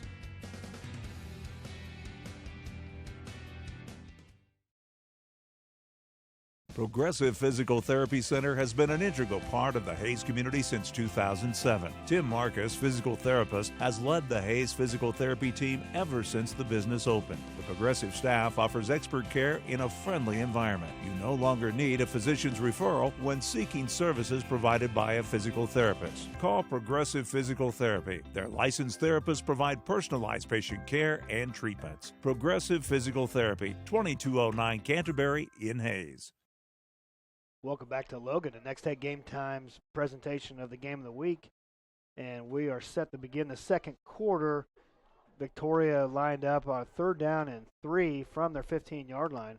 And Kisner on the quarterback keeper off to the left side, and he's up past the 10-yard line, and he has a first down. Looks like the ball came loose at the end, but the referee says his knee was down. So that'll be 1st and 10 for the Knights. It'll be 1st and goal, looks like, for the Knights on the 9-yard line. So close call, but it looked like his knee was down before the ball popped. Yeah, I think you're right. So 1st down and goal from the 9-yard line for the Knights, looking to answer the touchdown by the Trojans. And I formation set. This is Carleen off the left side on the counter, and he's tripped up by number 4, looks like, the safety, Colton Grieving. If Grieving didn't get him, looked like he had open space there for the touchdown. Yeah, definitely. So that brings up a very make it 2nd and goal from the 5. So that's they're on budget, on time here. Carleen out, Tyler Knowles in, and they've got Knowles split right. 2 tight ends set, 1 back for the Knights. And it's a give to Fonesteel off the right side. He's in the end zone for the touchdown. So good tough running there by the junior Cooper Fonesteel. Yeah, and like I said, yeah, he's hard to get in front of. It was also well blocked. I mean, the one Trojan got a hold of his shoelaces, but that was about it. There was a nice hole there too. So the right side of the Trojan line also blocking well, just like the or right side of the Knight line blocking well, like the right side of the Trojan line. So now it's the second 2-point conversion attempt for the Knights. And it's a give to Fonesteel on the dive, and he's into the end zone for the 2-point conversion. And that'll make our score 16-14. The only difference between the two teams is the 2-point conversion. Both 2-point conversion attempts were good, Chris, for the Trojans. Only one for the Knights. both teams scoring 2 touchdowns so far in this first half. Yeah, that was the first really long, sustained, almost 11-man S drive there by the Knights, but they did a nice job controlling the tempo there and making that happen. And they did a wide variety. Oh, yeah, let's get some Snapchats in here. We're pleased to see that a lot of you folks here at the game tonight are getting some things up. Okay, here's a Logan-Palco cutie here showing off. Some more little girls there. Okay, there's some more. Got a little shot of the action on the field from Logan-Palco. Here's a Victoria one. Has a picture of our display. A few of the Knights supporters there. Giving a smooch maybe. So thanks for getting those Snapchats in. And remember, send your Snapchats to NEX-TECH with the Game Time filter for a chance to win one awesome seat cooler. And you don't have to be at the game. If you're watching the game at home, send us a Snapchat of that. Yeah. You can win that way. So winners will be notified during tonight's game via Snapchat. Set to kick off for the Knights is Cooper Vonensteel. Back deep for the Trojans, Riley Allen and David Thompson. And this kick is going to taken by Allen at the 10, and he's off to the right side, cuts it back up, and up to the 27-yard line. It's a nice return there. I think they did what I would do. I think I'd keep it away from Thompson there, but Allen does a nice job reading his blocks, gets the tough yards, gets it up to the 27, where it'll be 1st and 10. So the Trojans will start their offensive possession, the first offensive possession here in the second quarter, and they in decent field position at the 27-yard line. They, in their I formation, set Van Leys under center for the Trojans. And it's an ISO to Thompson. He slipped and he's in the backfield. Looked like he's getting ready to make a cut there, Chris, but feet got underneath him. Yeah, we haven't had any rain here in a while, but, sometimes a little dew and sometimes just you don't get your cleats into the ground. So looks like may not have been they not get a nice spot there because looking at the sticks, it looks like it got back to the line of scrimmage. So it'll be 2nd and 10 for the Trojans. Yeah, no gain on the play. And the Trojans back to the line of scrimmage in their I formation, tight set. And Van Leys back to throw. And he finds Thompson in the flat. Thompson makes it 2-man misses, now a spin, and he's out in the open. And Thompson with a nifty run there after that catch.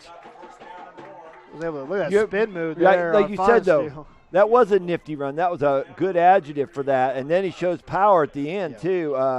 Has an unusual skill set there. He gets the ball up to the 33-yard line in Victoria territory. Looked like Van Leys was looking to go deep on that, but Victoria was able to have the coverage deep, but found his outlet Thompson into the flats. So 1st and 10 for the Trojans, and it's a fullback dive to LaRue, and LaRue may have got up to the 30-yard line. Fumbled. The ball's loose now, still loose, and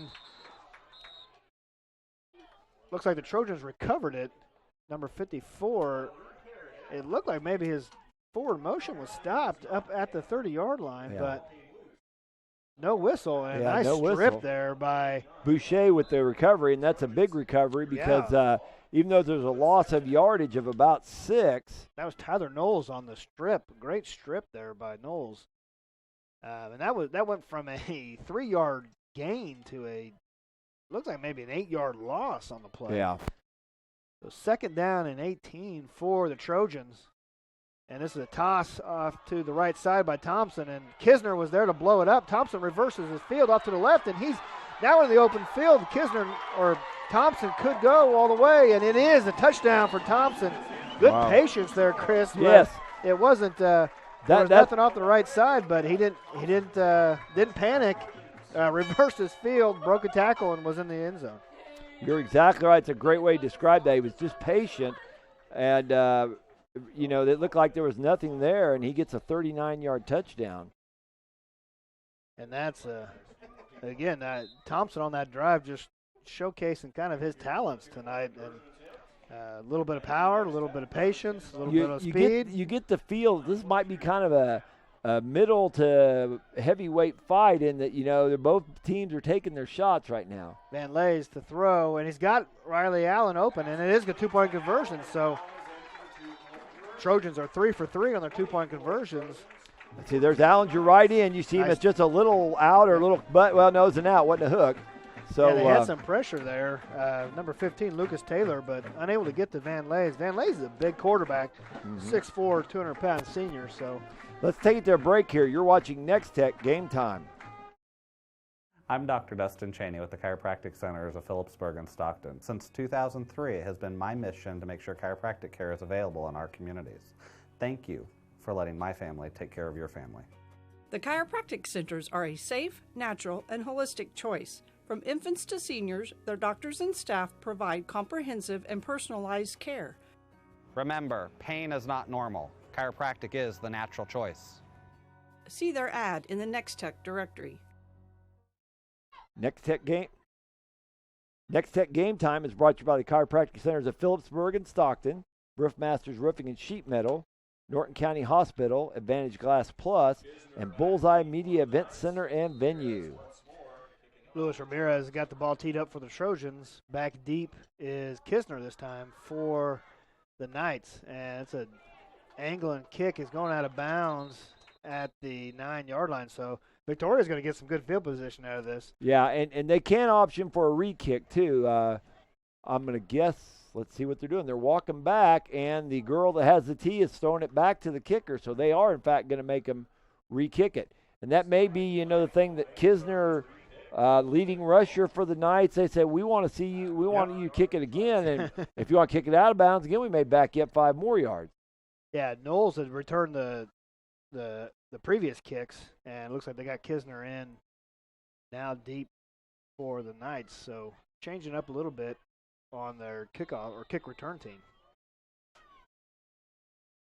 So Ramirez got this teed up for the second time at the 25-yard line. Sometimes this re-kick's a little dangerous, too, because your guys might be a little winded from covering downfield. A pooch kick. It goes through the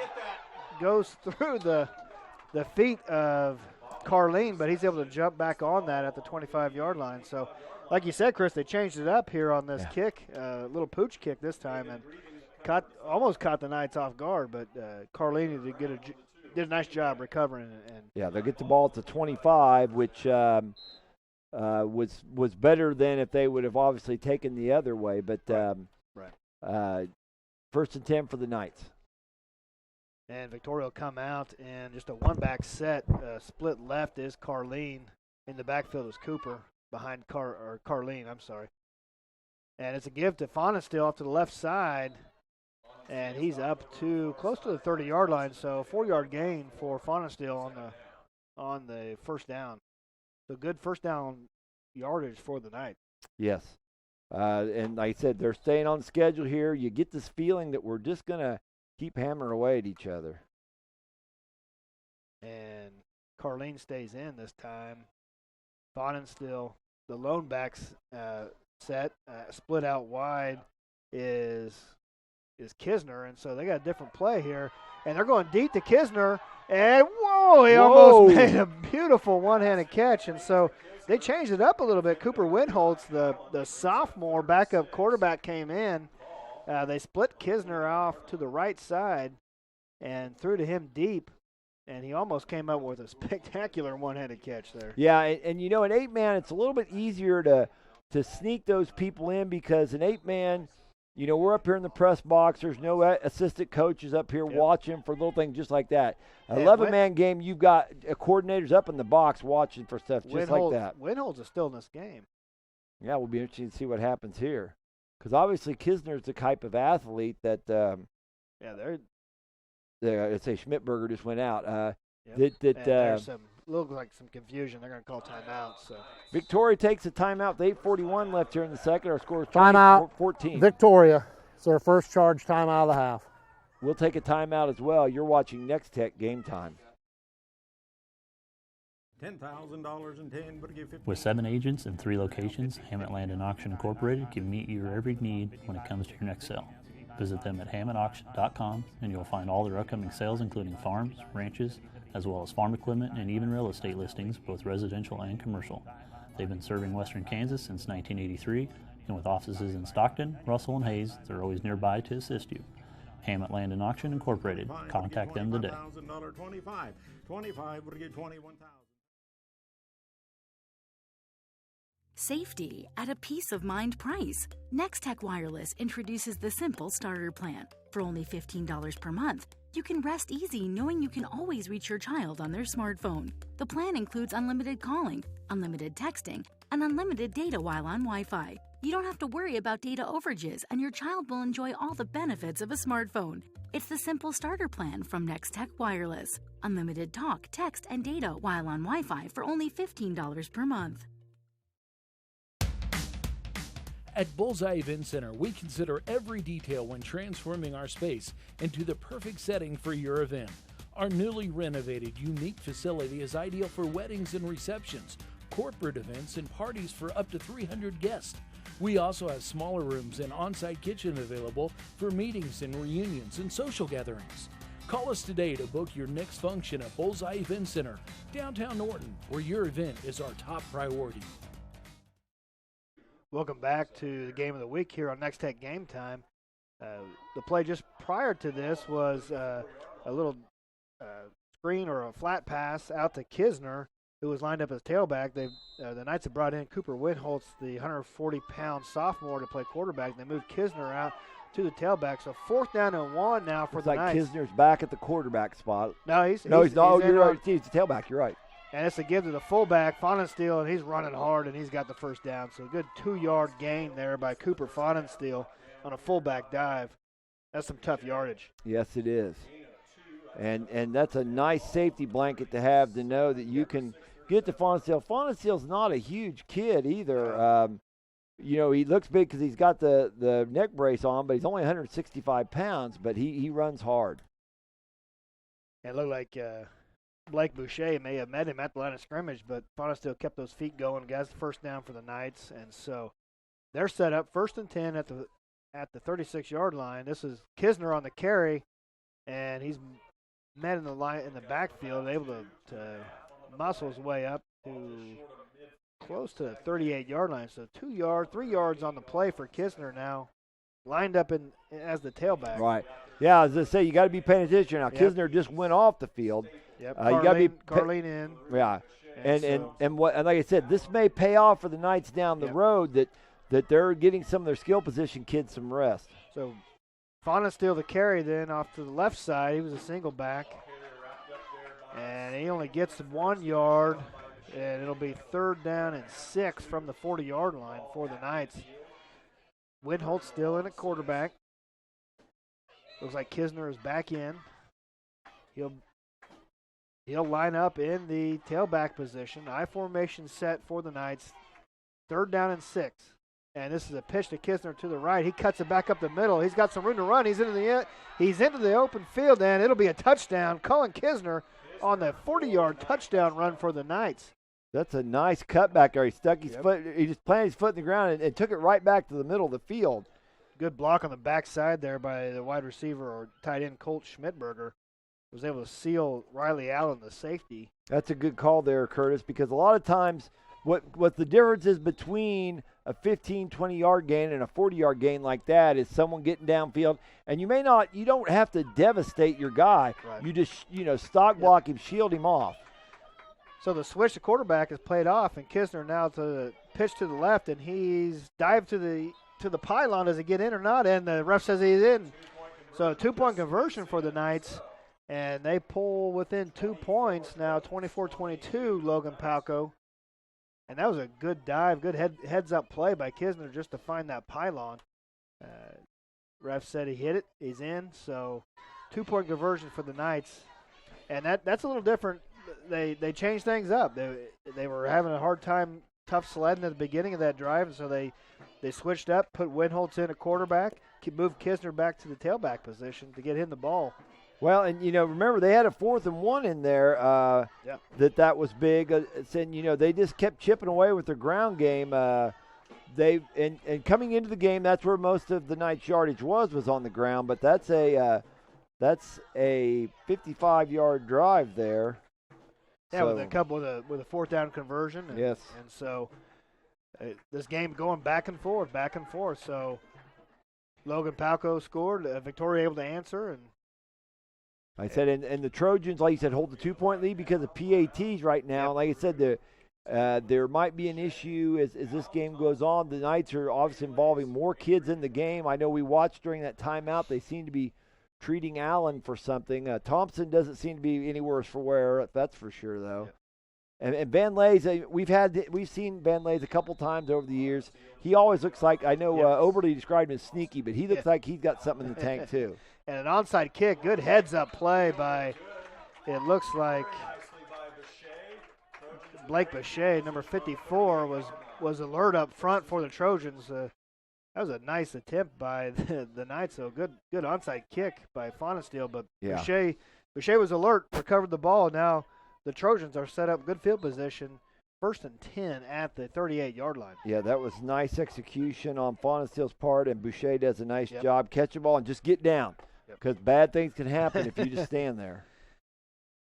And this is a give to Thompson off the right side on the ISO, and tough running by Thompson again. He's got 8 yards, so good chunk there on 1st down for the Trojans.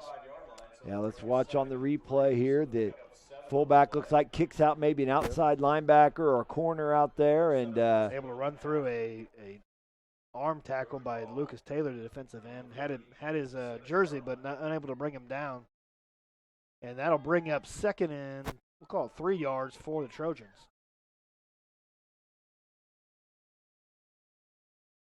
And a fullback dive to LaRue, and that's stopped right at the line of scrimmage. No gain for LaRue on the fullback dive.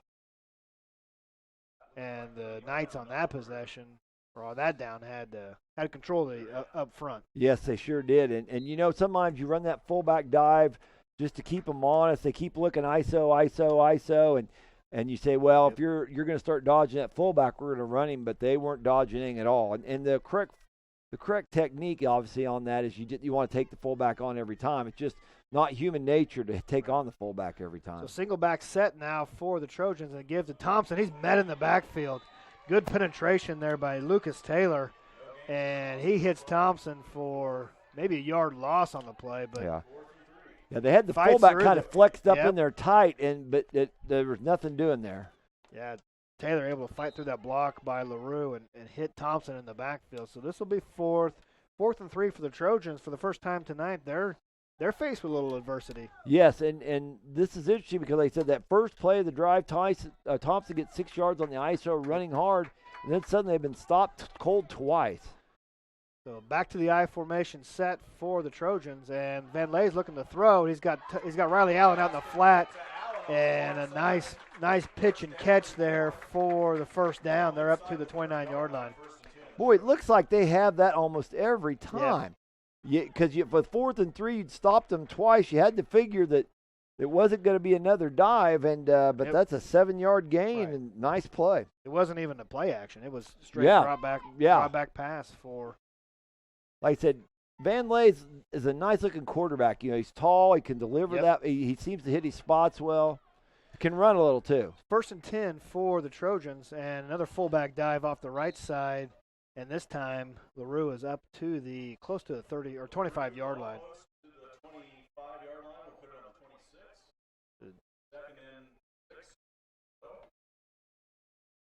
Good 1st down play for the Trojans.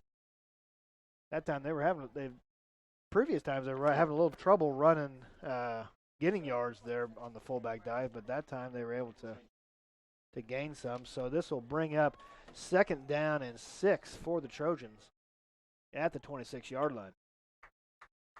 And this is a pitch to Thompson off the right side. They fake the dive, and he's up close to the 20-yard line. And again, off the right side for the Trojans. Well, what makes that work, like I said, they run, dive, run ISO, dive, and they're crowding the middle a little bit. Get Thompson out there on the perimeter. Maybe there he only has to take on a smaller corner type, although Kisner a lot of times is out there wide too, so I don't know you'd say a lot smaller, but Thompson's a big physical kid. So this is 3rd down and 2 now for the Trojans. 3:57 left here in the 2nd quarter. I formation set. Van Lay's under center, going on a hard count, and I don't know. It looks like maybe he pulled the Knights off sides. Yeah. Looks like maybe that was Taylor and dead ball, encroachment on the defense. 5 yards from the line of scrimmage. results in a first down. And Chris, that's part of an experienced quarterback. Yes. He changing the snap counts up, so good heads-up play there. Well, not just on the quarterback, but your entire team has to hold their water. You know, there's nothing that disappoints you more when your quarterback does that on his own and your kids jump. But it's like a lot of teams will go on one a lot just for the reason that you're not disciplined enough. So fullback dive to the right side for LaRue. And he's up to the 14-yard line, gain of 2 yards on the play. Bring up 2nd down and 8. Grieving bringing in the play for the Trojans there. He and Stapleton trade off. The sledding's getting tough here, but the thing you got to like if you're the Trojans here, you're eating the clock up, just over 3 minutes left. You may not give the Knights a chance to ground pound it in, that they may have to put it in the air, which they are capable of. So pitch to Thompson off to the right. He cuts it back and is up close to the 10-yard line, but good pursuit there from the Knights. And looks like Carlene was in there and Schmidberger as well. Yeah, Taylor gets off of his block well, takes up the fullback, which frees up the other guys that are flowing to get there. So even though the defensive end Taylor was not part of the tackle, he slipped the block, took up the fullback's block, and freed up the other guys to go make the play. It wasn't out of bounds, and the clock's still running. 2:25 left in the second quarter. 3rd down and 5 for the Trojans. Ball's on the 10-yard line. Well, we'll be surprised to see a little play action here. Yep. And to drop back to the out pattern for Riley Allen. He's into the end zone for the touchdown. That's the 3rd time tonight that play's been there for the Trojans. Well, they run right so much that you know they're getting. I'm sure they're getting a lot of flow up because that really isn't a true play action. No, it wasn't. It was just pull back. it out. Yep. It looked like maybe a little 3-step drop, and there you go. And the other thing is he's got time. Van Lacy's got some time back there to make that throw. Yes. Well, and like I said, some of that's good line technique, but some of that is when you pound and pound and pound the rock, your technique is not to swim and get upfield. Right. It's to hold the line. So a 2-point conversion attempt, and this is a pitch to Thompson off to the right side, but nice pursuit there by the Knights. It looks like Taylor on the play, and that's no good. And that'll keep it a one-score game here late in the second quarter, 30-22. Let's get a quick break in here. You're watching Nex-Tech Game Time. Hi. We're looking for insurance. Let's see who's free. When insurance agents work for only one company, their options are simply limited. But a Trusted Choice independent agent is free to shop many companies for a better deal. Free to do what's right for you. Let us shop for you. Contact Rogers & Associate to learn more. Whether barbecuing with friends and pinning pictures on your tablet about your dream fire pit, watching baseball on TV and waiting for Salvi to dump the ice water, or chatting with your mom on the phone about her cat's newest trick, the last thing you're thinking about is the technology you're using. It should just work. Nex-Tech has the highest rated internet, TV, and phone. Switch now and receive 3 months free and free installation. Certain restrictions apply. New services only. Enjoy life more. Switch to Nex-Tech now. Welcome back to the Game of the Week here on Nex-Tech Game Time. Luis Ramirez set the tee off for the Trojans. Back deep for the Knights is Colin Kisner. Curtis and I were just speculating, are we going to see Kisner at quarterback or are we going to see Winholtz? So it'll be interesting. It'll be the 2-minute drill. So the kick is off to the right side, fumbled by Kisner, but he's got the ball back, and he's up to the 20-yard line. That fumble there by Kisner was fumbling the ball around, trying to pick the ball up, looking for room to run, but good directional kick. Yes, though, yes. They hemmed him in, so Kisner's obviously a dynamic runner, but they hemmed him in nicely. So be 1st and 10 at the 20 with 2:02 left. And there's Winholtz coming in the game. Yeah, it looks like he's going to take the snap at quarterback. And in fact, he is. He's got Kisner is split left now. One back set is Faunenstiel. Winholtz under center. And it's a give. It's a quarterback keeper. And looks like that Van Lays thought he maybe had the ball, but nice read by Van Lays. Wasn't fooled at all by this fullback, on this quarterback keeper. And he's just wow. Good read there by Van Lays at defensive end. And that's a 5-yard loss on the quarterback keeper. So 1:35 left. I'm kind of surprised that Logan-Palco is not taking a timeout here. Yeah, that would be a good strategy. And this is a give to Faunusdale off the left side on the dive play, and he's close to getting back to the original line of scrimmage, but now the spot is going to be short. So this will be 3rd down and 12.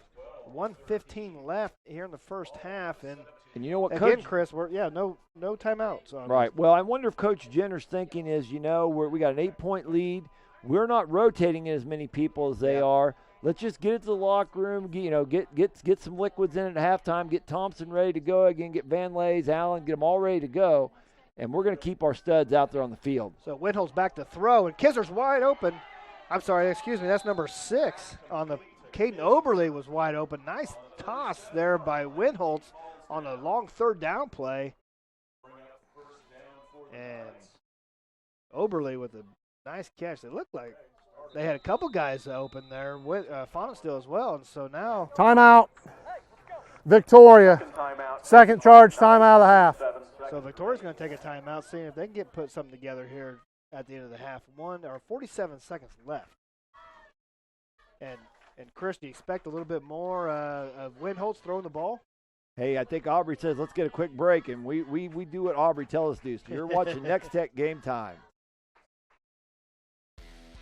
Robin Insurance, Steel Fabrications, Dryling Accounting, and Bob's Custom Cabinets are proud of the hard work and dedication of all the Victoria High School students and athletes. They hope this school year is the best ever. Best wishes for a successful season from Ron Schmidtberger Agency, Gorham State Bank, member FDIC, and Professional Fire Equipment, backing the Victoria Knights all season long.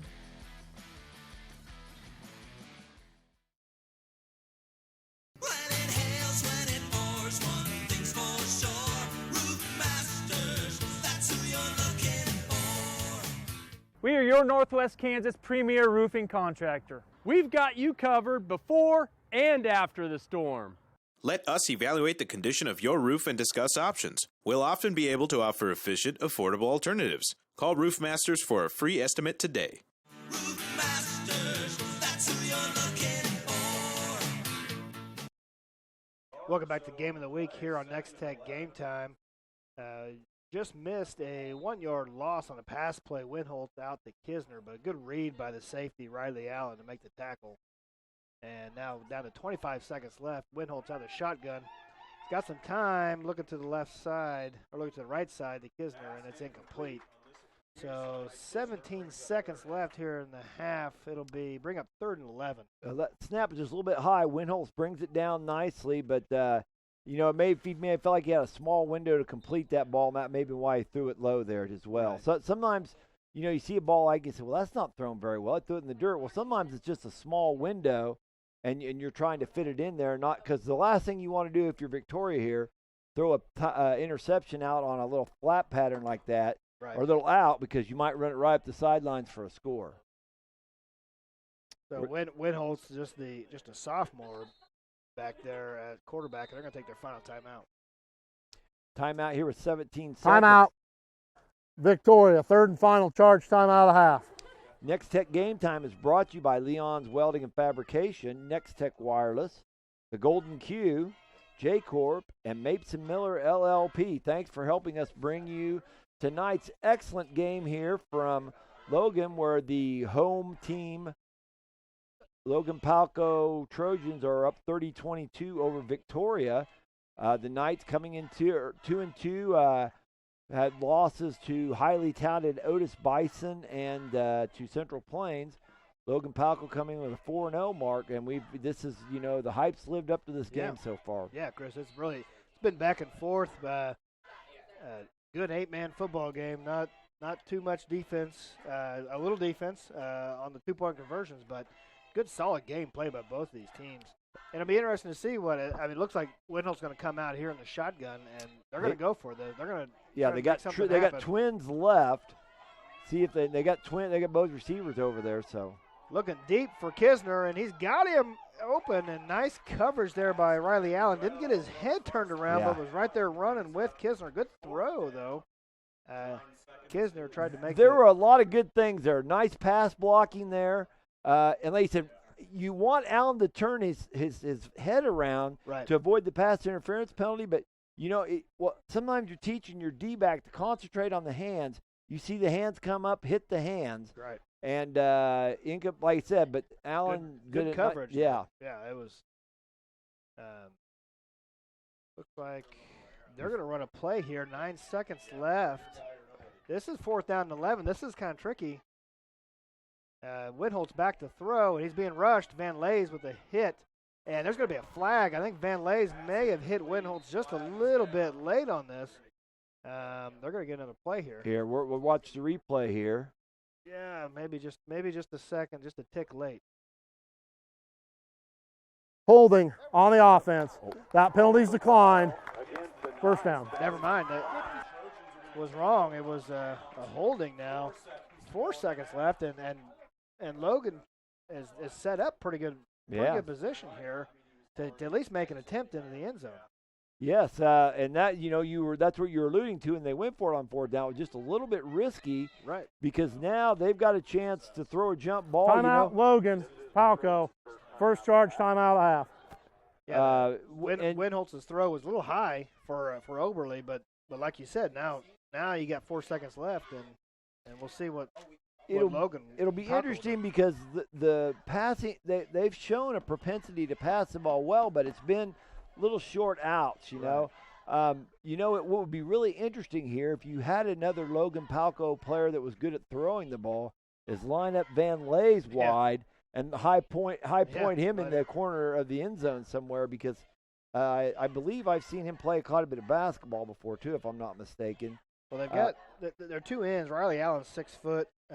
Colton Graving, the other end, 6'1", so they got some size out there. Right. But you're right, Van Lees at 6'4", I think with some of those basketball skills would go and get the ball here, but they have Allen split right, and they have Grieving split left. And the Knights are back deep as Kisner and Oberle. And Van Lees throws it short to Thompson. He's off to the right side, makes a man miss, cuts it in the middle. Still got some room to run, but makes a nice tackle by the Knights. And Thompson will be short. He got to about the 12-yard line, but good play there. Yeah, as I say, and if you don't want to throw the traditional NFL high point ball in the end zone, let's throw it to our big stud back and let him rumble around. And we'll give him about 17 yards on that, but did not really come very close to scoring. So our score at halftime, Logan-Palco 30, Victoria 22. You've been watching the Game of the Week here on Nex-Tech Game Time. When it comes to accessorizing your truck, SUV, or van, Advantage Glass Plus is the original specialist. They have a huge selection including Nerf bars, custom chrome wheels, ARE truck caps and tonneau covers, running boards, heavy-duty grill guards, fender flares, plus a whole lot more. Along with Retrax, the ultimate tractable pickup bed cover. Enhance appearance, add protection, plus add style and value to your ride when you visit Advantage Glass Plus, South Pine Street in Hayes. Proudly serving the area for 20 years.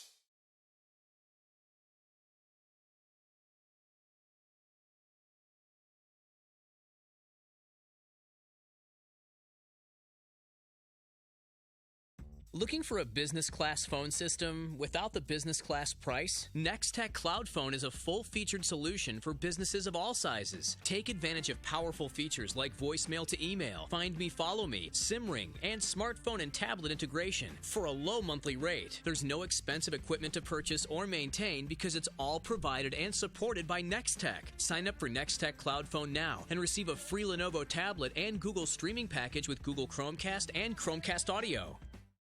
When you need dirt construction of any type at any time, call Joel Younger at Flatlander Dirt Works, LLC. Flatlander Dirt Works offers 24-hour service on oil field, farm, residential, and commercial dirt construction. They even handle septic systems and water line installation and repair. They've got all the big boy toys at Flatlander Dirt Works, serving all of Northwest Kansas. Call 623-7744. Proud supporters of all our area athletes. Flatlander Dirt Works, LLC. Before, during, or after the game, take your crew to the Golden Q. If the game is on, they're open. The Golden Q in Hayes has the largest gourmet burger menu around. They've also got a super selection of sides, appetizers, salads, wraps, homemade chili, wings, and more. Their Blizzard beer system is guaranteed to keep your drawn brew between 27 and 30 degrees. With a dozen different beers on tap, they've got just about everyone's favorite. Open daily at 10 a.m. The Golden Q, 809 Ash in Hayes. First National Bank and Trust, member FDIC, Keller Motors, Kaiser Ag Service, Normandin Heating and Air Conditioning, and Steel Fabrications are proud of the hard work and dedication of all the Logan-Palco high school students and athletes. Best wishes for a successful season from Logan Manor Community Health Services, Midwest Community Bank, member FDIC, Professional Fire Equipment, and Becker Terracing, backing the Logan-Palco students and athletes all season long.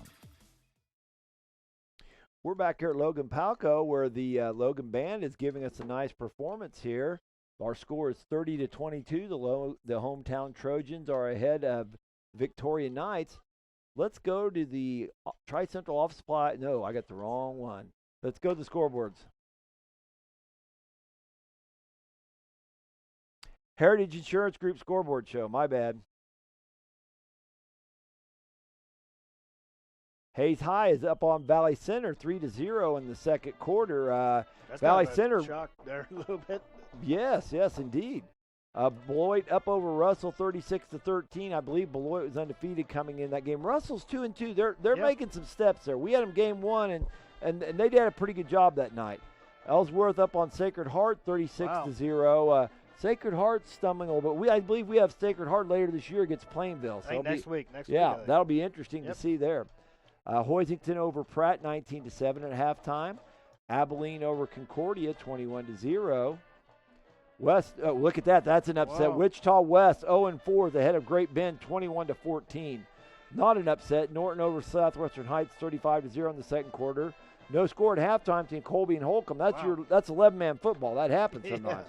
Yeah. Conversely, the 8-man game right beside it, Lakeside's up on Northern Valley 38-30. Goodland over Hugoton 8-7 in the second quarter, and in the second quarter, Oberlin looks like they're on their way to their first win of the season over winless Quinter 48-0. The Bulldog homecoming not going so well.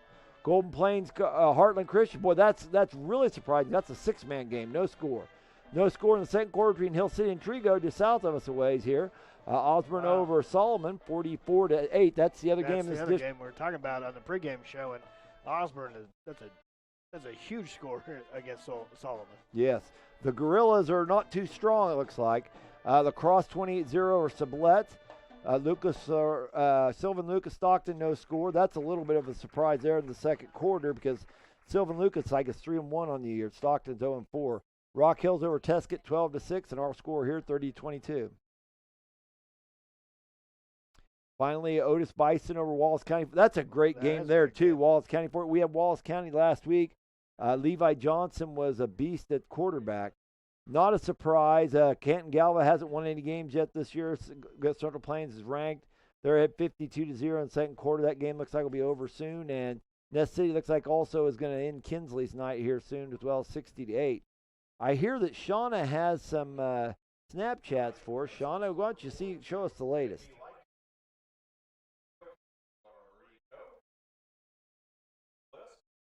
While we're getting those queued up, we'll get to see dance line here of Logan-Palco. There's Logan-Palco wide shot of the game. There's some from the Victoria side, I'm sure.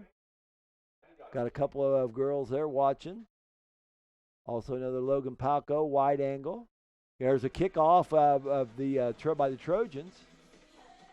There's some middle school age fans, maybe high school age fans there watching. Thanks for the Snapchats. Keep coming in. We will be giving away a seat cooler at some point tonight. One of you will win. We award these every night, I promise. They're neat, something you'll want to have. So keep sending them in. Later in the game, we will announce tonight's winner. Nex-Tech Game of the Week. Nex-Tech Game Time is brought to you by Rogers & Associates Insurance, Pack Leader Technology, Progressive Physical Therapy Center, Heritage Insurance Group, Flatlander Dirt Works, and Hammett Land and Auction. Okay, let's take another break here as we watch the Logan Dance Group going. You're watching Nex-Tech Game Time. From senior trips to toddler adventures and youth sports, the Hayes Recreation Commission is your one-stop shop for fun. Check out all the fall and winter brochure for a complete list of scheduled events and classes. The fun times continue in the HRC Wellness Center, where you can enroll in personal training and memberships. The HRC provides fun and fitness for all ages. Find them at hayesrec.org. Call or stop by and learn more. When it comes to commercial and residential concrete construction in the Hayes area, J-Corp is the preferred choice. They can handle your project from ground up, including excavation, site prep, to finished concrete and pavement, driveways, curbs, streets, parking lots. No job is too big or too small. They also sell and deliver sand, rock, and asphalt millings. Call for a free estimate today. The rock-solid choice in concrete construction. J-Corp, 1707 East 10th Street in Hayes. Leon's Welding and Fabrication has been serving Western Kansas for over 25 years with custom fabrication of metal projects, including trailers, flatbeds, steel and aluminum fencing, ornamental gates and handrails, and metal art creations. Leon's also offers sandblasting and coating services and a powder coating division with over 6,400 colors to choose from. For your next project, visit Leon's Welding and Fabrication, East Highway 40 in Hayes. Farmers National Bank, member FDIC, Goddard Body Shop, Goddard Spiral Stairs, McAllister Construction, Brian D. Stockman, PA, and Graham Truck Line are proud of the hard work and dedication of all the Logan and Palco High School students and athletes. Best wishes for a successful season from Logan Funeral Home, Denny's Repair, Dane G. Hansen Memorial Museum, and Main Street Pizza, backing the Logan and Palco students and athletes all season long. Regulations and tax laws are always changing. That's why businesses and professionals turn to the experienced team at Mapes & Miller Certified Public Accountants. With 8 CPAs to assist you, they offer a wide range of services from tax preparations, bookkeeping, and payroll to auditing and accounting services. They can also help farmers, ranchers, and small businesses with tax planning. It's not what you make, it's what you keep. Mapes & Miller Certified Public Accountants with offices in Norton, Phillipsburg, Stockton, and Quinter. Norton County Hospital would like to welcome Dr. Greg Serene to the community. Dr. Serene is a board-certified surgeon and trained in sports medicine. His practice will focus on knee injuries, joint replacements, and general orthopedics. Dr. Serene has been practicing for over 20 years and looks forward to providing orthopedic care to Norton and the surrounding communities. The Norton County Hospital, dedicated to caring, commitment, and community. Hey, right before we came on the air here, it looked like the Logan Dance Line were doing Snapchats or so. They were taking pictures, selfies anyhow. Well, we'll see if they send them in a snap. And if we do, we'll be sure and get those on there. I thought that was a clever idea. Kids today are coming up with all kinds of stuff. Curtis, I'll give a summary of the scoring play. Do you have any comments before I start on that? What you saw in the first half? It's been a good game so far, Chris. I mean, it's been back and forth. Each team's able to move the ball. For the majority on the ground, but back and forth scoring, and it'll be interesting to see if if Logan-Palco can continue that in the second half and not wear down. So it will be, and this has been a nice back and forth game. Logan-Palco drew first blood. Victoria had the ball. They punted to Thompson, who got a nice return. It looked like he kind of fumbled around. He got hemmed in, and he bounced it left and got the ball all the way up to Victoria 35. And then the very next play, he bounces it outside off the left tackle and goes 35 yards for a touchdown. That made it. He also scored on the PAT on a sweep. That made it 8-0. After an exchange of possessions, Victoria answered on a drive 3 plays and 39 yards. It looked like it was going to be even shorter than that. Carlene had a nice punt return straight up the middle, but it was called back by a penalty, so they started at the 39. Carlene didn't let that get him down. He took a 19-yard pass from Kisner. He also then ran the ball up the middle 15 yards for the touchdown. The PAT was no good. Allen intercepted Kisner's pass. I mean, 8-6 with 4:32 left. Logan-Palco answers on the drive, 6 plays, 62 yards. They were running right a lot, running behind Allen and Boucher on their side of the line, doing a nice job of blocking. The score was actually they ran left one time, but Thompson took a pitch and scored. They scored on the PAT pitch. Thompson took a pitch right. Saw a lot of Thompson. Van Lays also kept on for a 22-yard run on that drive, and there was also a personal foul by the Knights to aid that. In the second quarter, Victoria answers once again and closed it back to 16-14. It was a 9-play, 59-yard drive, just a pounded-out sort of drive by the Knights. Fawn and Steele on a dive play scored the PAT. That made it 16-14 with 11:08 left. But Trojans answer right back, go 53 yards in 4 plays in a quick drive, and that was a lot of Thompson. Thompson on a nifty run took a swing pass from Van Lays, cut it back across the field, did some spins in there. It was speed and power both. That was a 39-yard run. That's what made that. That was a scoring play, and actually the 20-yard run was a different run, but that was a lot of Thompson. So that made it 24-14 with 9:23 left. Victoria switches quarterbacks. Winholtz comes in the game. He almost connected with Kisner deep, but Kisner got some runs from the tailback spot to get it all going. It was actually the scoring play was a 40-yard run where he went right, cut it all the way back to the center of the field, and then drove it straight up the center. Kisner made it to the left pylon for the PAT as well, made it 24-22 with 7:07 left. And finally, the last scoring drive was a 10-play, 42-yard drive by the Trojans, more of a pounded-out variety. Some big hits on that drive. Thompson had some nice runs in there. The scoring play was an 11-yard pass from Van Lays to Allen. Thompson was stopped on the PAT run. We had a little bit of interesting player at the end of the half, but did not result in any scoring. So that's how we get to our 30-22 mark here at halftime. Yeah, Chris, it's been a really good game. It may come down to which defense is able to get a stop, Yes. in the second half. First half, Logan-Palco, they were able to get a stop in the first offensive possession, a quick 3-and-out from Victoria. And other than that, really we haven't seen any punts after that first punt by Victoria. Yeah. And only one turnover, so real good, clean game, only a couple penalties. It's really been a well-played game by both teams. Yes. And hey, we got some more snaps, and maybe we'll see if we got a dance line in this one too. So let's check out the old snaps as the Logan-Palco does the Tin Man there. A Victoria snap. I got a wide-angle shot there. A wide-angle Logan-Palco shot.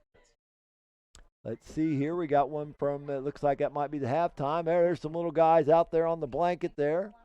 There's a scoreboard from Logan-Palco. They're proud of that scoreboard. And we love you dancers, it says. And there's the dancers performing.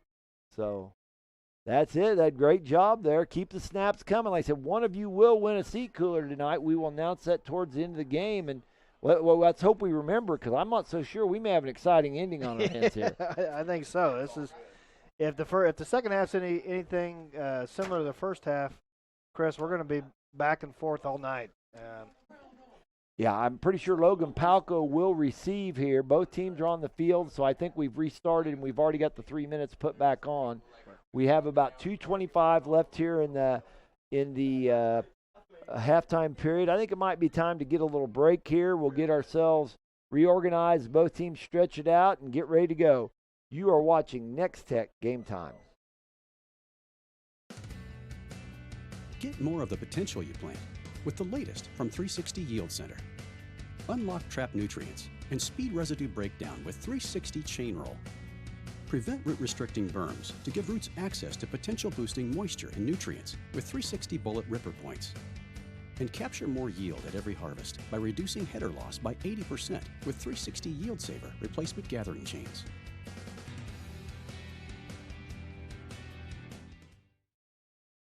Progressive Physical Therapy Center has been an integral part of the Hayes community since 2007. Tim Marcus, physical therapist, has led the Hayes physical therapy team ever since the business opened. The Progressive staff offers expert care in a friendly environment. You no longer need a physician's referral when seeking services provided by a physical therapist. Call Progressive Physical Therapy. Their licensed therapists provide personalized patient care and treatments. Progressive Physical Therapy, 2209 Canterbury in Hayes.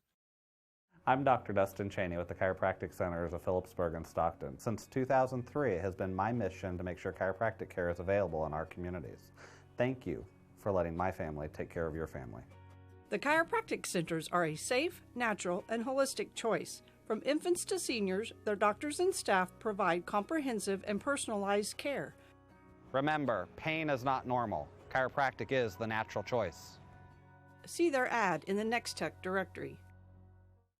$10,000 in 10, but give 50. With 7 agents in 3 locations, Hammett Land and Auction Incorporated can meet your every need when it comes to your next sale. Visit them at hammettauction.com and you'll find all their upcoming sales, including farms, ranches, as well as farm equipment and even real estate listings, both residential and commercial. They've been serving western Kansas since 1983, and with offices in Stockton, Russell, and Hayes, they're always nearby to assist you. Hammett Land and Auction Incorporated. Contact them today. $25 would give $21,000.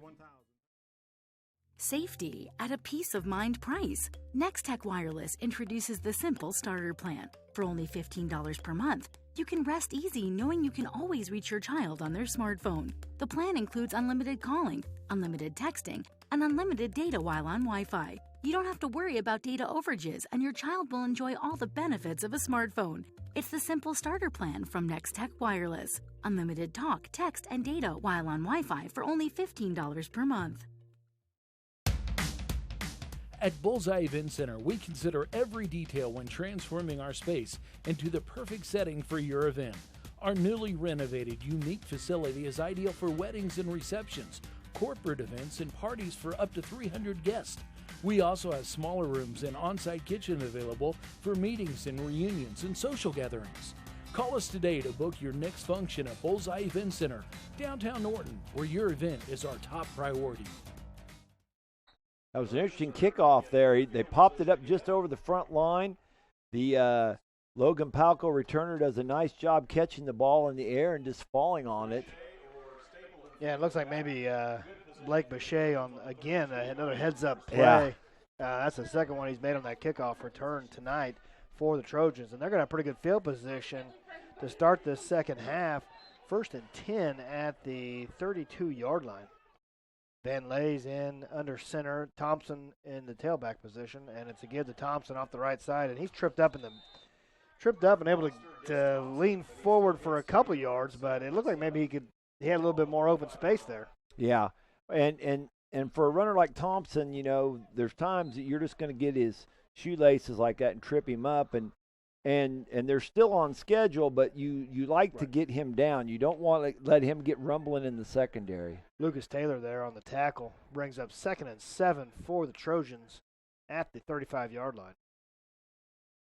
And this is a give to Thompson off the left side. He stiffs arm a defender and up to close to the 40-yard line, maybe 38-yard line. So another good stop for the Knights, and this is going to force the Trojans into a 3rd down and 4 situation. Right. So in a back-to-back ball game, Victoria, at least a good start here in the second half. Well, and you know, you can look at that two ways.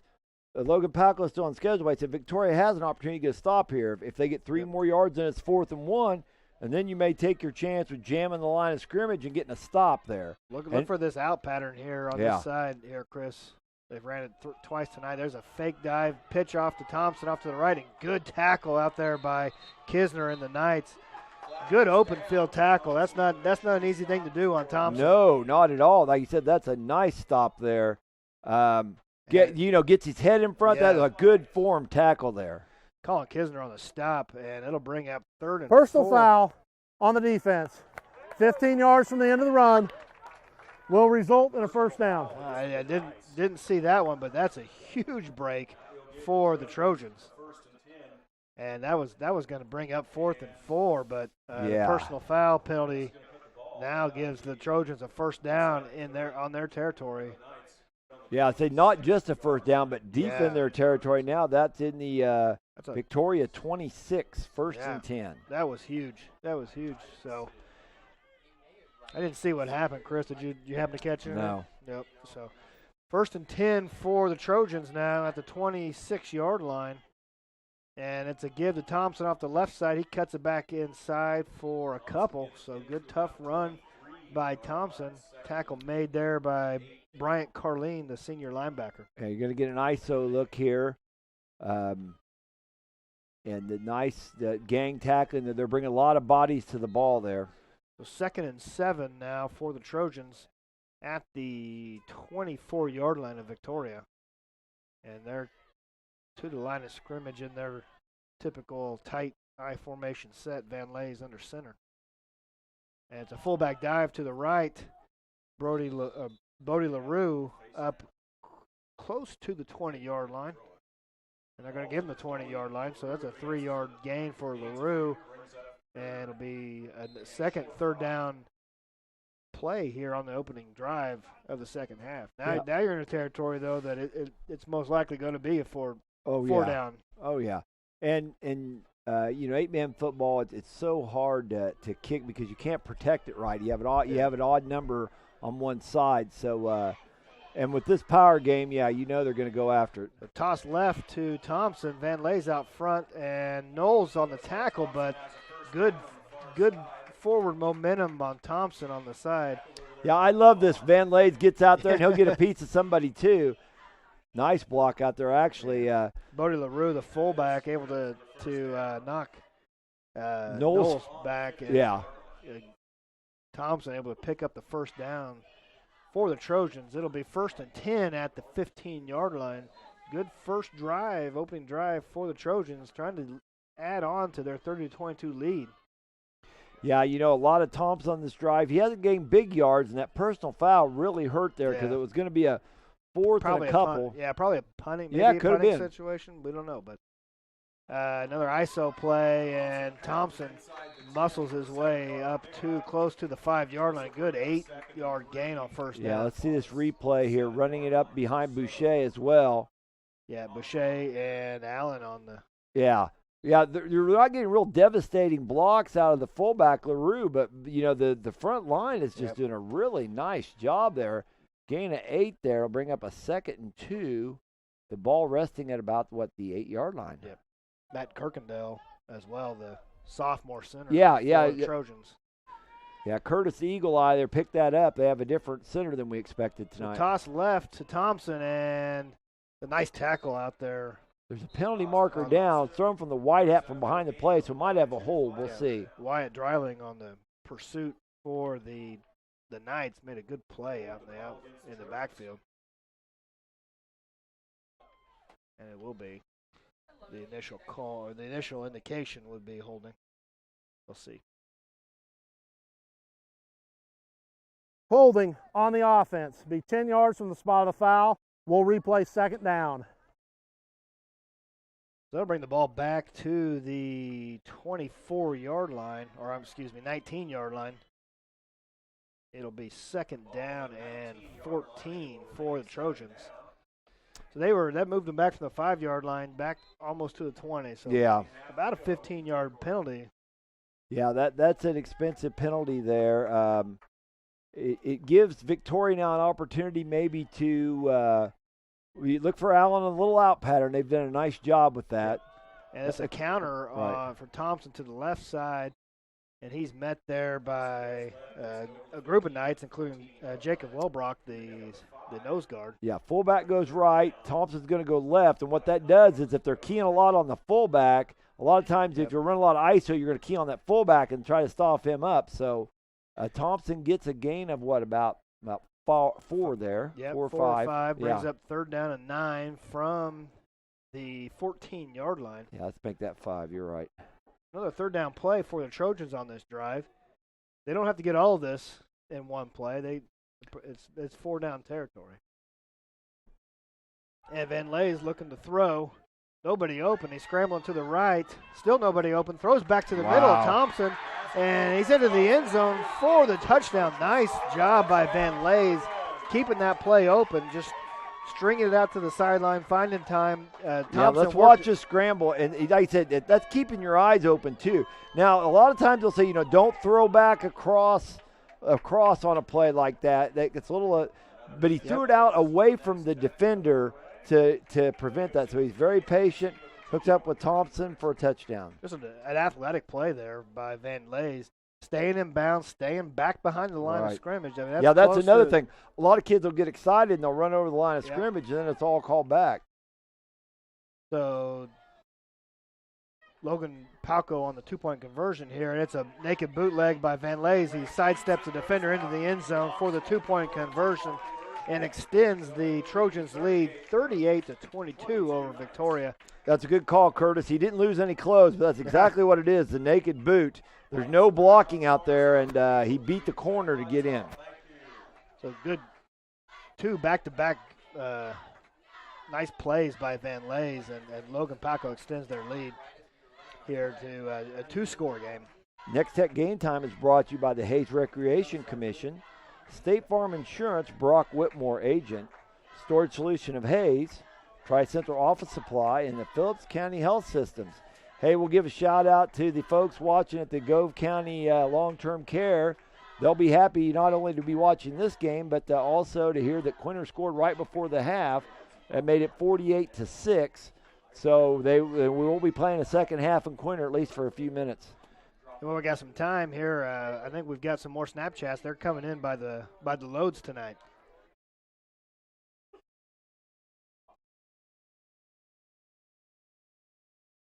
Got Ramirez teed up on the kick here while we're trying to get the Snapchats loaded. And here they come. There's a Victoria Knights one there. Couple girls posing for the camera. Another Victoria Knights. The Knights are representing on the visitor side. Cool. Logan-Palco fans there. There's another Trojan one, another Trojan fielder. Logan-Palco got some, looks like high school girls maybe. Thanks for sending those in tonight. Yeah, keep those coming. A lot of them tonight. Nex-Tech has partnered with Storage Solutions of Hayes in a Snapchat giveaway. Snap your game photos to NEX-TECH with the Game Time filter for a chance to win one awesome seat cooler. So good return for the Knights. Kisner now under center, and it's a fullback give to, let me see who this is. Looks like Cooper Fonan still on the carry on the fullback dive, a 4-yard gain on first down, brings up 2nd and 6, and so Chris, the Knights have went back to Kisner under center. Yeah, this is the brace formation, but we have to keep on our toes here because they'll mix it up. Counter now for Carlene, and he's met in the backfield.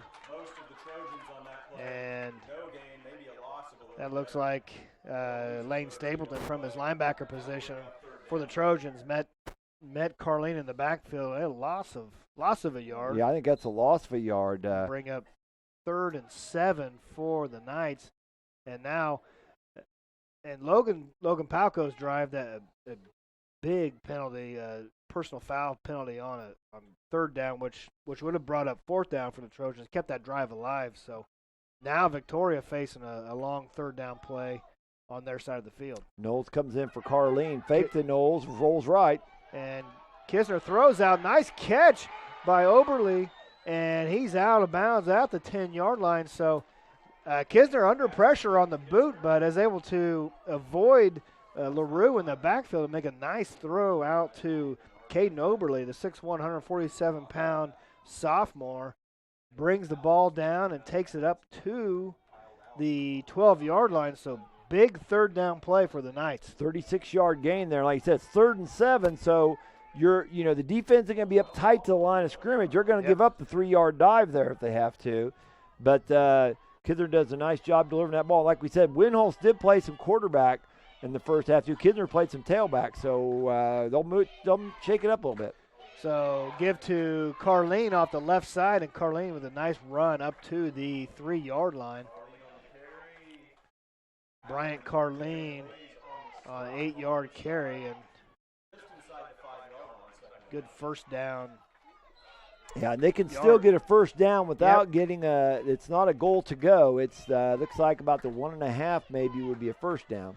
So 2nd and 3, one back set. Carlene with the keeper off the right side, and he ran hard and into the end zone. So Victoria answers back now with a 3-yard touchdown run by Colin Kisner. Yeah, Kisner, it almost worked like a ISO because the fullback took the fake, then kicked out Van Lays the end, and he just kind of tucked in behind him, 4-yard touchdown run. So the Knights were able to answer back in a hurry, and with 5:26 left in the third quarter, the Knights are looking for the 2-point conversion to bring this back within a 1-score game. And Carlene slips in the backfield, and that's not going to be good. So the 2-point conversion, no good. Our score remains Logan-Palco 38, Victoria 28. And that could be big, Chris. That every 2-point conversion missed that's the second one tonight by the Knights. The PATs are going to be huge in this game, and right now Logan-Palco is winning that battle. They're 2 PATs ahead, plus 1 touchdown, obviously. So, but Victoria's both teams. This is good 8-man football here. You're going to see points scored because it's hard to defend the entire field in 8-man football. Both teams have athletes. Right now, see the Trojans are huddled up. Right now, they're winning that battle.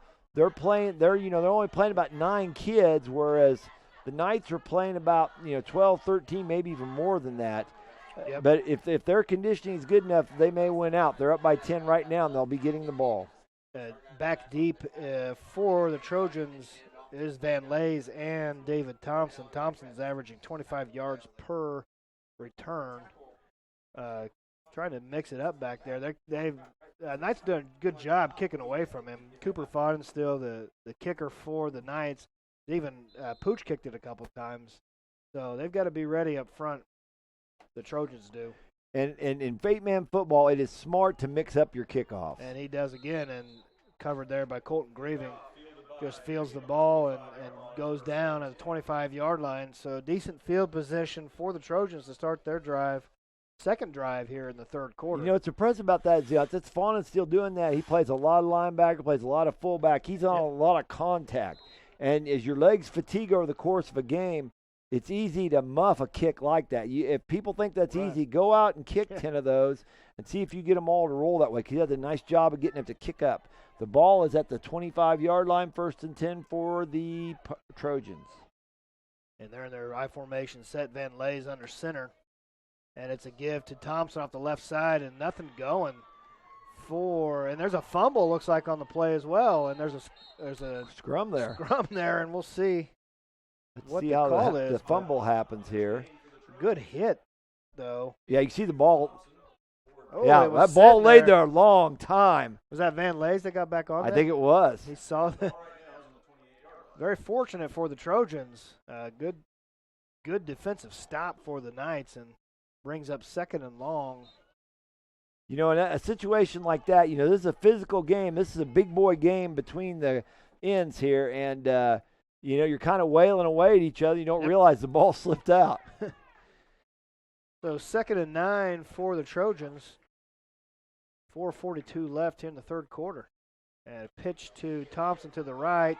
And big hit, but Thompson keeps moving those feet, and he's up across the 30-yard line to the 33-yard line. Good tough run. There's a hard hit.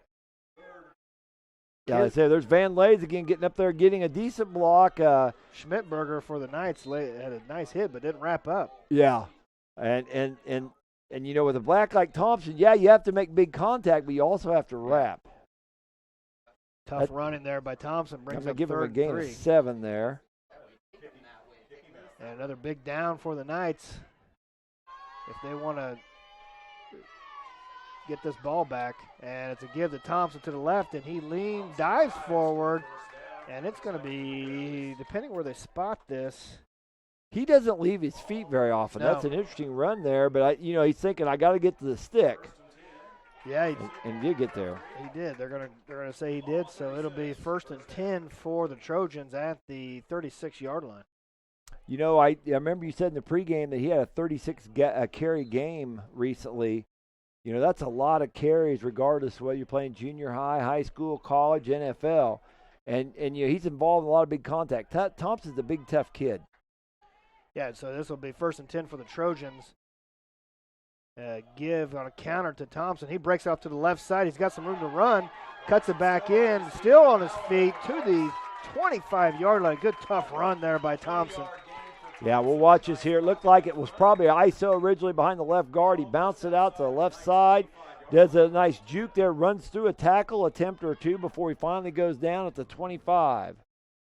That's going to be a gain of 15 and 19 yards. So the Knights had stopped him, had stopped him or slowed him down a little bit, and then he pops one for 15 yards. And like you said, the contrast of styles here, they both like to run the ball, but it's a lot of Thompson here from the Trojans, whereas the Knights will use a variety of weapons. Van Lay's looking to throw, nothing open. He's going to tuck it and run on the right side. He's got some room up to the 15-yard line, lowers his shoulder down, and is up to the 14-yard line. A good 9-yard, 10-yard run for Van Lay's. Yeah. And you don't see, this quarterback's a physical quarterback. Yes. That's how you want to see kids run the ball. You want to see him met out punishment there, and that's exactly what he does. He gets it down to the 14-yard line. Will be 1st and 10. 3:02 left here in the third quarter. The clock is not a big issue yet, but Victoria needs to get a stop or a turnover at some point because they are down 2 scores. Yeah, so 1st and 10 at the 14-yard line for the Trojans. ISO play to Thompson off the right side, gets 4 yards, maybe 5 yards on 1st down. Yeah, they're staying right on schedule here. You're going to see them running right behind Boucher there. Leroux with the lead block.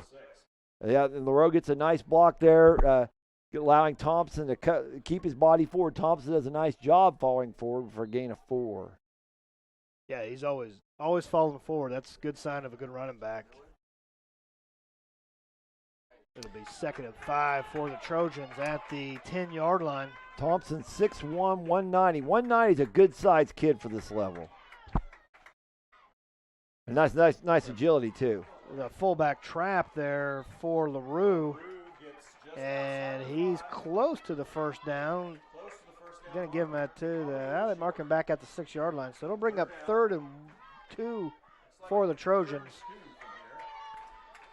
And the Knights' defense is going to have to stiffen up on this play, and most likely if they're going to stop, they're going to stop on two consecutive downs. Yeah, look at the body language there. You can see some of the Knights look like that. You know, they've taken some punishment here in this drive. And the give to Thompson off the left side, and he's up to the 3-yard line. He's going to have the 1st down, so good, tough ISO power run day for the Trojans. Just takes it right off the center. He kind of cuts that back to find a seam there. Thompson has 6 carries just in this drive alone, and that may not sound like much, but he's got to be up around 30 carries or close to it. He is logging a lot of carries tonight. And we're not done with the third quarter. We got 1:30 left in the third quarter. 1st and goal for the Trojans at the 3-yard line. Looks like Victoria's change out some of the linemen. They're trying to keep some fresh bodies in there. And this is a boot by Van Lays, and he's going to have the corner and into his end zone for the score. Van Lays on the 2-yard touchdown run for the Trojans extends their lead. And see this, well, yeah, you saw the end crash down there. He didn't keep contained because play after play after play, they have been ISOing with Thompson, and he was trying to help get Thompson from behind. And obviously what the Logan's doing is Logan-Palco is they have someone watching for that. So this will be important. This is a 16-point lead right now. That's 2-possession game. And so this is an important 2-point conversion for Logan. And there's no incomplete pass, and Kisner read that one. They tried to get it to Riley Allen again on the flat, but read by Kisner, and that'll make our score Logan-Palco 44, Victoria 28. So still within 2 scores the Knights are, but the Trojans able to extend their lead. It's a nice drive. Hey, we got some Snapchats coming up. Shauna, show us what snaps you have.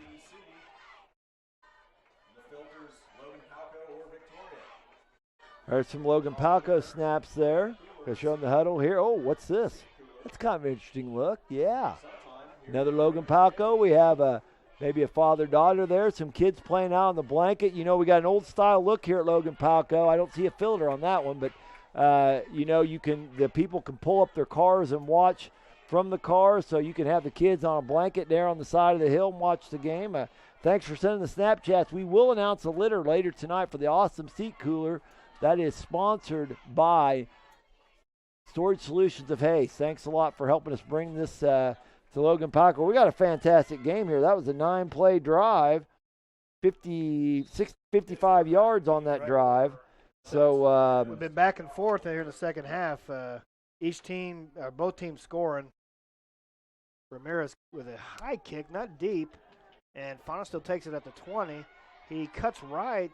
He's got some room off that right side and is up to the 35-yard line. So good return for the Knights off kind of a sky kick. Well, I was, you know, Faunasdale's a fullback. He's a tough guy. But, you know, I might have thought about fair catching that for a minute. They looked like they were a little slow covering it because maybe the Victoria front line did a great job. But, yeah, that hung up there a long time at 33-yard line, 1st and 10. Single back set, Kisner on the keeper, and he's out. He's taken down for maybe a yard. Let's watch the replay here and see if we have. That kind of happened fast. Yeah, it was the fake the dive and then followed Faunasdale up there. But nice read by Boucher, the outside linebacker for the Trojans. It'll be 2nd down and 9. Yeah, Boucher, yeah, he made a nice read there. I'm just looking at where he's lined up right now. Looked like he might have come from his left end spot, but you know, so kids move around too. Just because they're lined up that way now doesn't mean that's the way they've been, where they lined up before. So pop pass out to trying to hit Carlene out in the flat, but Kisner's pass falls to the ground, incomplete. 3rd and 9, and Victoria, the momentum in this game has swung back in favor of the Trojans, and Victoria is going to, if they're going to keep within striking distance, they're going to need to convert here on 3rd down. Be interesting to see what the Logan-Palco does here. You're going to play base, just rush 3. They have twins left and a single right split. And Kisner out of the gun. He's going to roll right, looking to throw. He's got a man, and he overthrows it, intercepted there. Bodie LaRue then makes a couple guys miss. And LaRue's back up to the 30-yard line. So the ball was a little overthrown on the play, and LaRue makes a nice over. Yeah, it looked like Kisner's trying to float it down the field there. Let his receiver run into it, and LaRue does a nice job running underneath it to make that play. LaRue. I think they moved LaRue to a linebacker. Yeah, they must have. Brought Stapleton down to play end on that one. But with 11 seconds left here in the third quarter, boy, that's a big momentum shift. Yeah, it looked like maybe Kisner had his other wide receiver off to the left, but that was clear across the field from him. That would have been a difficult throw. So Thompson slips in the backfield. He's going to lose a yard. And that'll be the end of the third quarter. So after the end of 3, our score here, Logan-Palco 44, Victoria 28. You're watching the Game of the Week here on Nex-Tech Game Time.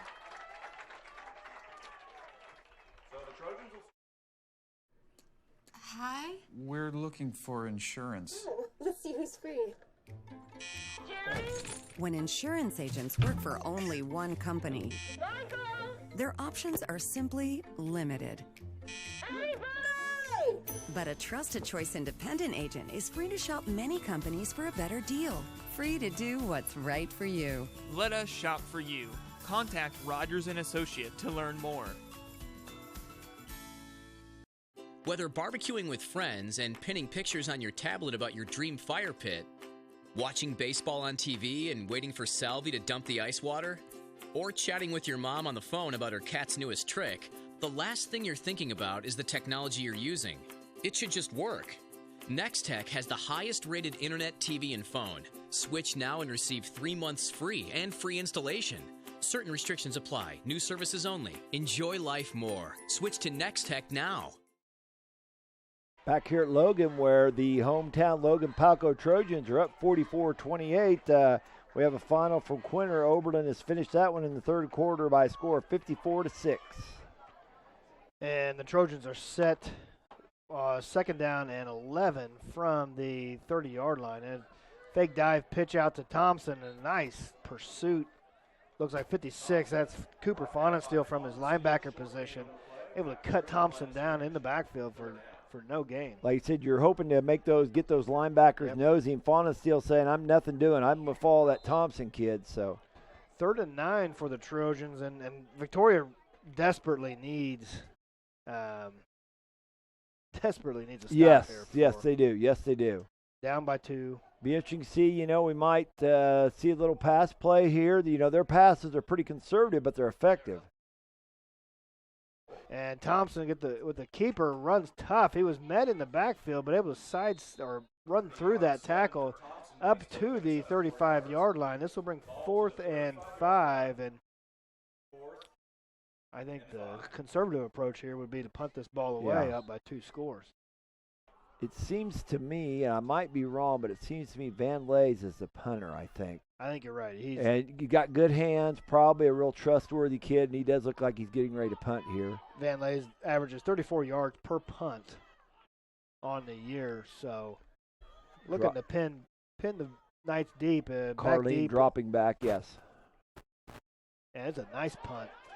And this is going to drop. And does it squeak in the end zone? It does. And the Knights are fortunate there. Kisner let the ball drop at the 10, and it just barely rolled into the end zone for the touchback. So, good. Yeah, good fortune there for the Knights. Yeah. It looked like Boucher was trying to down it, and his momentum was carrying him in. We're a long ways away, so I can't say for certain. I almost wonder if it wouldn't have rolled dead on its own, but it was about done rolling. So it was a hustle play on Boucher's part. We're not going to fault that. So Nex-Tech Game Time brought to you by the Hayes Recreation Commission, States Farm Insurance, Brock Whitmore Agent, Storage Solutions of Hayes, Tri-Central Office Supply, and the Phillips County Health Systems. Nex-Tech, we are happy to be here in Logan, seeing a great ball game tonight. Kisner remains in at quarterback. One back set that got split. Carlene split right. Kisner back to pass. Nobody open. He's going to take it off to the left side, and he's drug out of bounds by Thompson, but not after he picks up 5, maybe 6 yards on the first down play. But nobody was open there for Kisner. Yeah, and Oberly talked about that yesterday, and we talked on the phone. We like to get him to the edge, and that's why. He's a good athlete. Yeah, we've seen him score tonight from the tailback position. So yes. He's a capable runner. And they bring in, looks like Knowles is in, Carlene out for the Knights.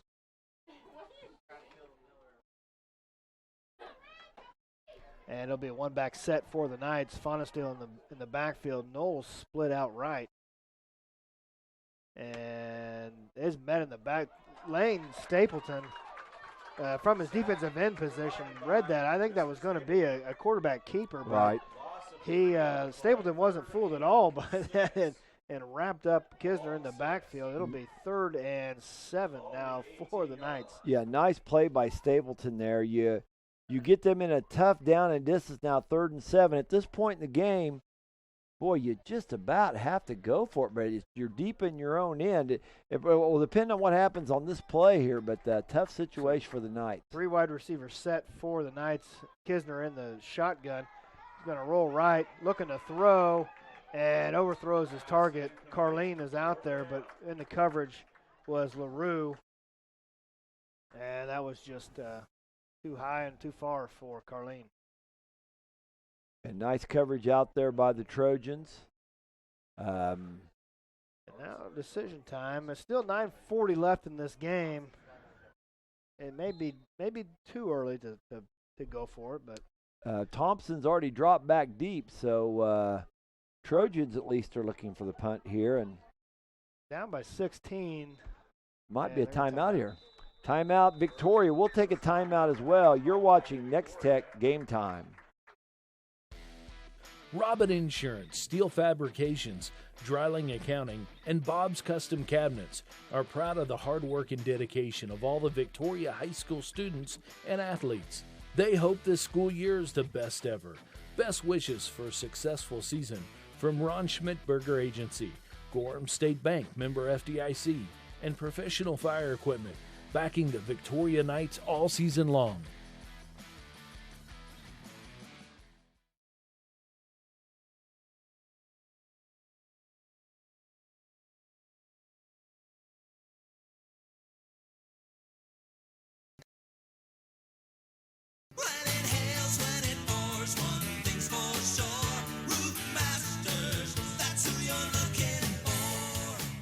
We are your Northwest Kansas premier roofing contractor. We've got you covered before and after the storm.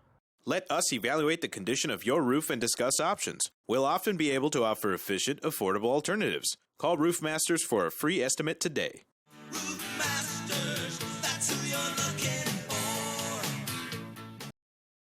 Welcome back to Logan and Nex-Tech Game Time's presentation of the game of the week.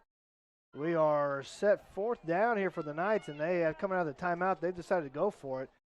2-3 wide receiver set for Kisner, and he's in the gun. He's going to roll right. Under pressure, looking to run, and he's got the first down. A little more room to the right. Cuts it back in the middle and drops the ball. And looks like Victoria may have got back on this. But here, let's see. We see pick up when he fumbles here because it's a nice run. Oh, he just, it looks like he was switching hands. He may be going to stiff arm. Looked like Oberle on the recovery, but that's enough for the first down for the Knights. So big 4th down play for Victoria. It keeps them in this ball game. Yeah, that was a huge play because, it would have acted like a punt if they would have lost it there. But, boy, you get a nice piece of momentum here. Sometimes we overlook momentum as a factor here. They are in Logan-Palco territory at their 34-yard line. They're still in a 3 wide receiver set, 2 split to the left, 1 to the right. Kisner in the shotgun. Now we got motion. Knowles in motion to the right. Option left, and that's a good read out there by. Boy, you got a flag down. Oh, look where he's marking that. Boy, that might be a face mask. Yeah, that's a good Could be a hold too. We'll see. Looks like Riley Allen on the play wasn't bit by the option, and he had the jersey. Face mask on the defense. 5 yards from the end of the run. Replay first down. So that'll give the Knights another first down. I'm sorry, well, not. It's 5 yard. It's not an automatic first down, but you are right. It's first down. They replay first down. I think that was just dumb luck on that one. I thought it was the personal foul, but it's the 5 yard variety, so it'll bring first and 8 for the Knights. So that went from maybe a 3 yard loss to playing first down. Now 2 yard. Yeah, I put it on my thing. It's a +2 if you're keeping a stat chart there. But now back to the I formation set. Kisner back to throw.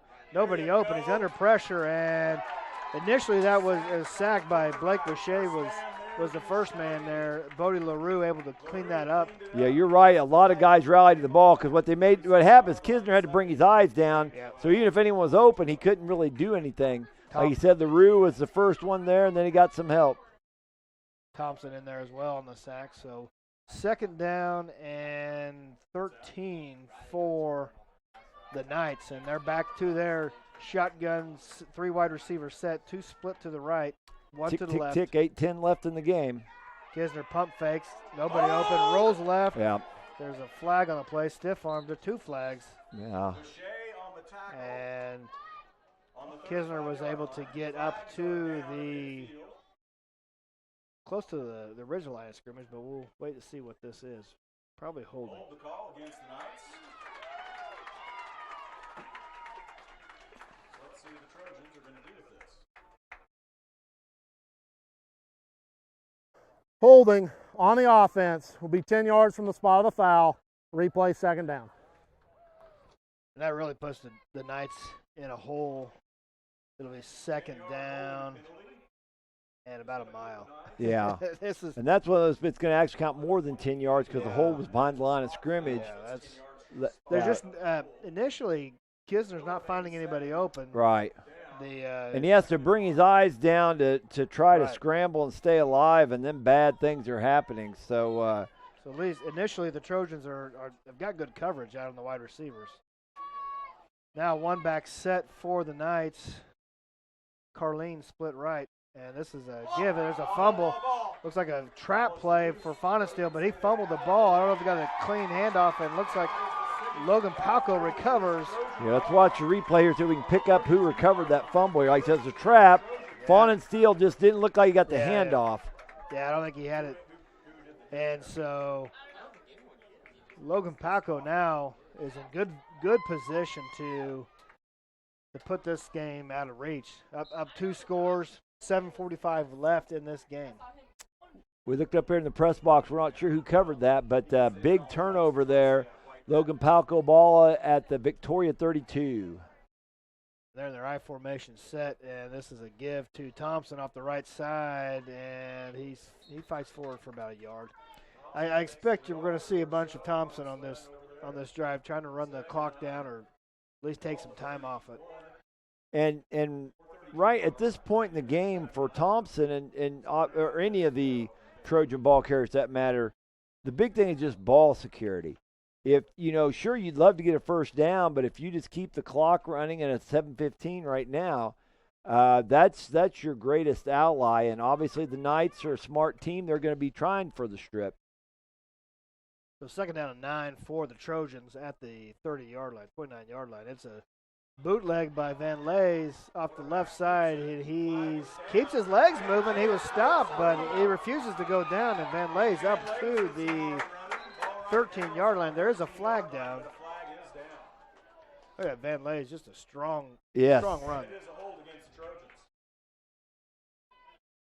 Gets the ball. Hey, let's get some, while we're marking off this penalty, let's get some snaps here. There's some Logan-Palco fans there. Have a Logan-Palco. We get the lineup for the kickoff return. Got a fan down on the track there from Logan-Palco. Holding on the offense. 10 yards from the spot of the foul. Now we have replay 2nd down. A couple from the Knights there now showing up. Thanks for sending in the snaps. I will be announcing our winner soon, but you probably still could sneak 1 or 2 in if you act quickly. Sean will get you up on the board. So that holding penalty moves the ball back to the 38-39-yard line of Victoria. Yeah, it'll be 2nd and close to 20. And Van Leys taking his time at the line of scrimmage, letting that clock run down as much as he can. And Van Leys back to pass. They're looking for Allen out in the flat. Nice job. Nice pattern out there. The post pattern for Allen. He's off this right side at the tight end position. Yeah, the left guard, or it was the left end, whoever stayed in to block, or right guard, does a nice job picking up a blitzing linebacker there. That might have been Boucher over there that gave him the time to get that ball off. And again, Van Leys is able to find Allen in the passing game, and those two have hooked up quite a bit tonight. Yeah, it moves up to 21-19.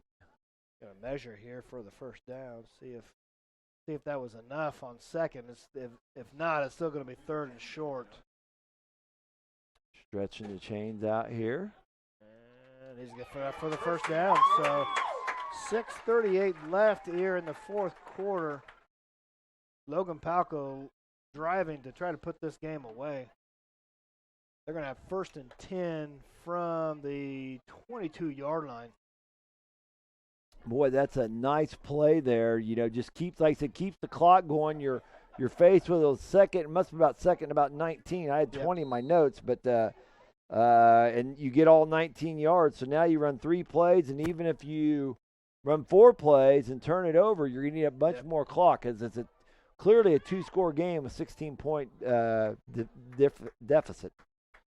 So Van Leys gives to Thompson off the right side, and he's up past the 20-yard line to the 18, 17-yard line. So good 4-yard gain on 1st down. Just to continue that ISO play off the right side. Yeah, they are just hammering that right side. They like what blocking they're getting there. The fullback's getting up to the second level most of the time, and good things are happening there. They are right on schedule. 6:05 left in the game. Van Lay's taking his time, letting that clock run down as much as he can. It's going to be under 6 minutes. And it's a fullback to the left. And LaRue up close to the 15-yard line. We'll make 3rd down and 4 for the Trojans. And they're in no hurry now. They're letting that clock run as much as they can. Yeah, as I say, we're about 5:30. I say Van Lay's showing his veteran presence out there, looking up the clock. Letting that clock eat up. That's their best friend right now. Victoria has quick strike ability, so it's not just a function of trying to get yardage here. You want to eat up time. Van Lay is looking to throw, and it's a little toss out to Thompson. Thompson keeps his feet and up past the 15-yard line, and there's a fumble on the play. And look, there's a turnover. So there's a fumble late on the play. Look, there's a fumble, and Victoria's able to recover, and that is huge. Why the Trojans are trying to run the clock off. Thompson, maybe his only mistake tonight on the fumble there. And Victoria able to pounce on him. They're still not out of this. 5:02 left. Life. Yeah, they've still got life here. Ball's what, about the 12? Yep. I formation set, and it's Winholtz in. Kisner still in. I'm sorry. There's a fullback dive by Fawnin still off the right side, and that's only 3-4 yards on the play, and that's not going to be enough. They're going to need to get a little bit more. They did a nice job. They sealed that down. Made the end play the quarterback on an option, but just didn't give very much. Good design, just didn't work. Now Winholtz in at the quarterback position, and Kisner out, looking for him out in the flat on a wheel route. Nice throw by Winholtz, and Kisner just couldn't hold it. Nice call there by the Knights, and Winholtz put that right on the money. Yeah, Thompson out there, maybe had deflected a little bit. They got the Victoria coach in the backfield, not happy about that. Yeah. But Thompson got his hand up there just enough to distract Kisner. Kisner couldn't hang on to that, but nice throw by Winholtz. And Winholtz is staying out there, just trying to get Kisner maybe the ball. Right, get him in space. Exactly. And Winholtz delivers a nice ball, so, if he can get that ball to Knowles or to Carlene, they might take their chance with that too. Fawnin still runs tough, so they got twins right here, and they got a split left, and we've got a flag. Dead ball, delay game on the offense. 5-yard penalty, replay 3rd down. And Chris, that might be a function of new quarterback in, trying to get the right personnel in. Right. That'll be 3rd and 11, 3rd and 12 for the Knights. Winholtz looking to pass. He's got Kisner out in the flat. Kisner cuts it back up the middle, but it's taken down. There looks like Allen and Van Lay's out. Get a nice tackle. Look here how this worked out. Kisner gets the ball. He does a nice job cutting back. Yep. But Allen comes up to make the hit. Also got inside help from a linebacker.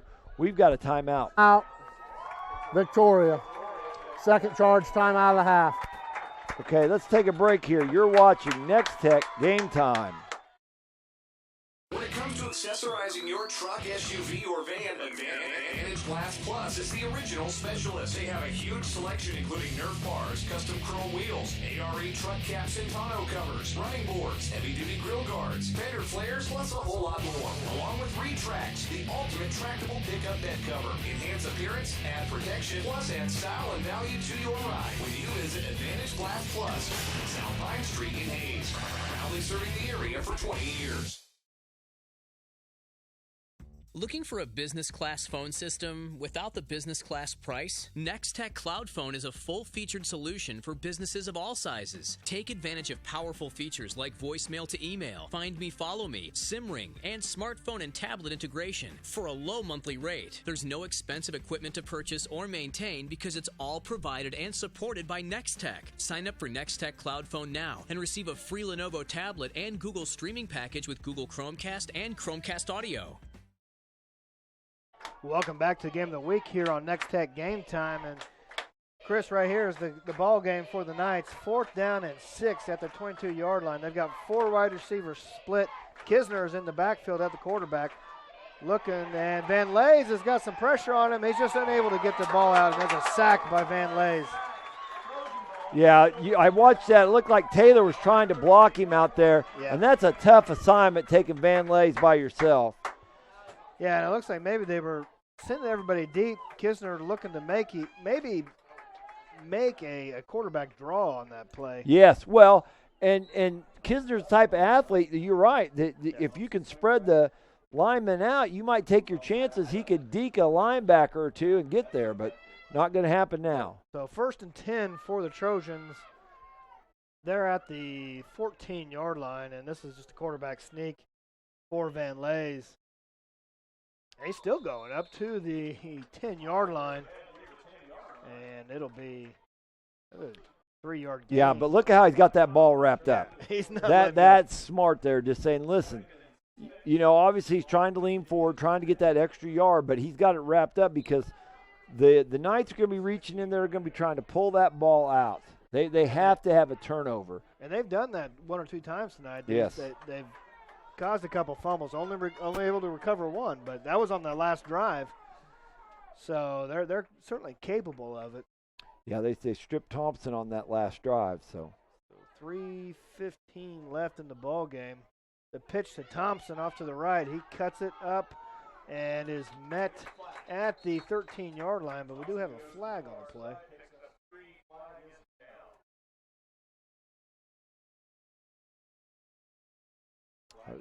It's holding. Looks like the preliminary call. We'll get the official call.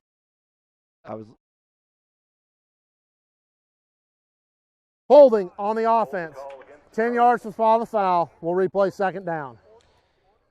And that's, you get the yardage, but it's still 2nd down. So yeah, that's a great point, Curtis. That's exactly what I was thinking too. Is you love getting that yardage, you love moving them back, and Thompson looked like may have picked up a couple yards, so you maybe needed to get it moved back, but that's one more play. The clock ticks. It's run down to 3:08 right now.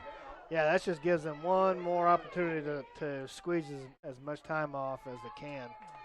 And Van Lays, the experienced quarterback, has got his eye on the official, and will wait till he starts counting down before he begins his cadence here. And now they've started.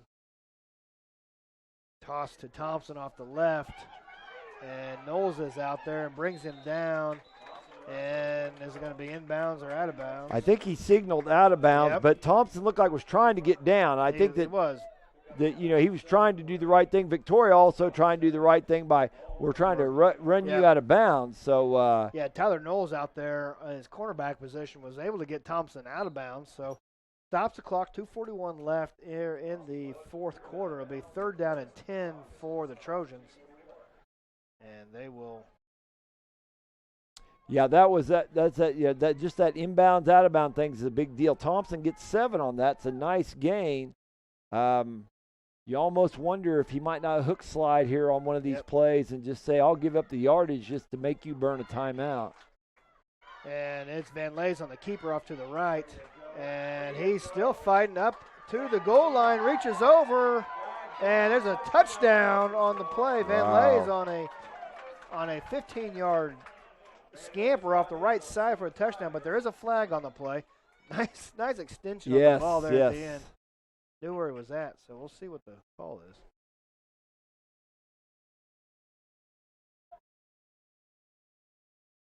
Personal foul.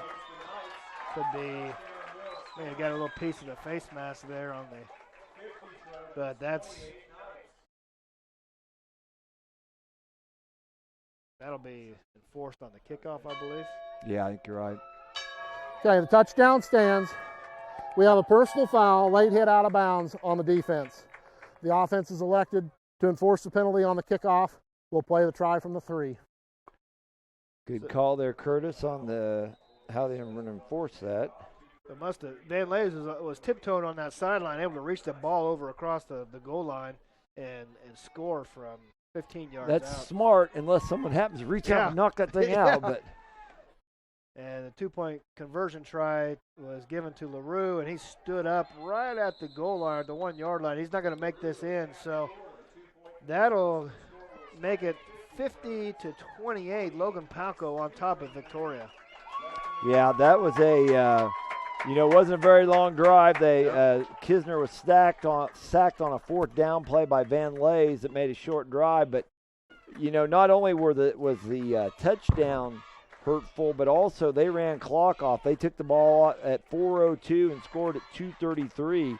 Took a minute and a half of precious time off the clock. So things aren't looking good for the Knights here. I would expect some type of junk kickoff, whether they pop it in the air or whether they roll it in the ground. I'm sure that they'll probably get Kisner back there where he can handle the ball. They may try to hide Kisner somewhere in the middle. And, I even tell my junior high kickers this: find the athlete and don't kick it to him. Yeah. So this game's important for both teams because the loser's going to be kind of behind the 8 ball here in the district. We had Logan. The score earlier was Osborne on top of Solomon by a pretty good amount. So Osborne looks like maybe. Yeah, you might have to win out in the district to advance. So Ramirez with the kick, and it's a high taken at the 3-yard line by Kisner, and he's up to the left side, spinning, still on his feet, and it's up close to probably on the 17-yard line. So good return by Kisner, but yeah. No harm done, but I just thought, if you have a 22-point lead, you can afford to take that risk.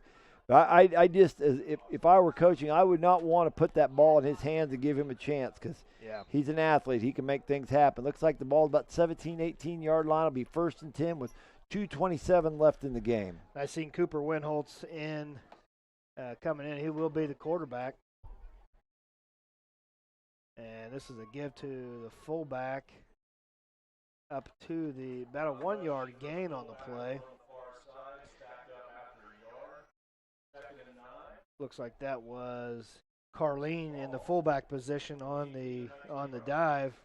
1-yard gain brings up 2nd down and 9. 2:05 left in this game.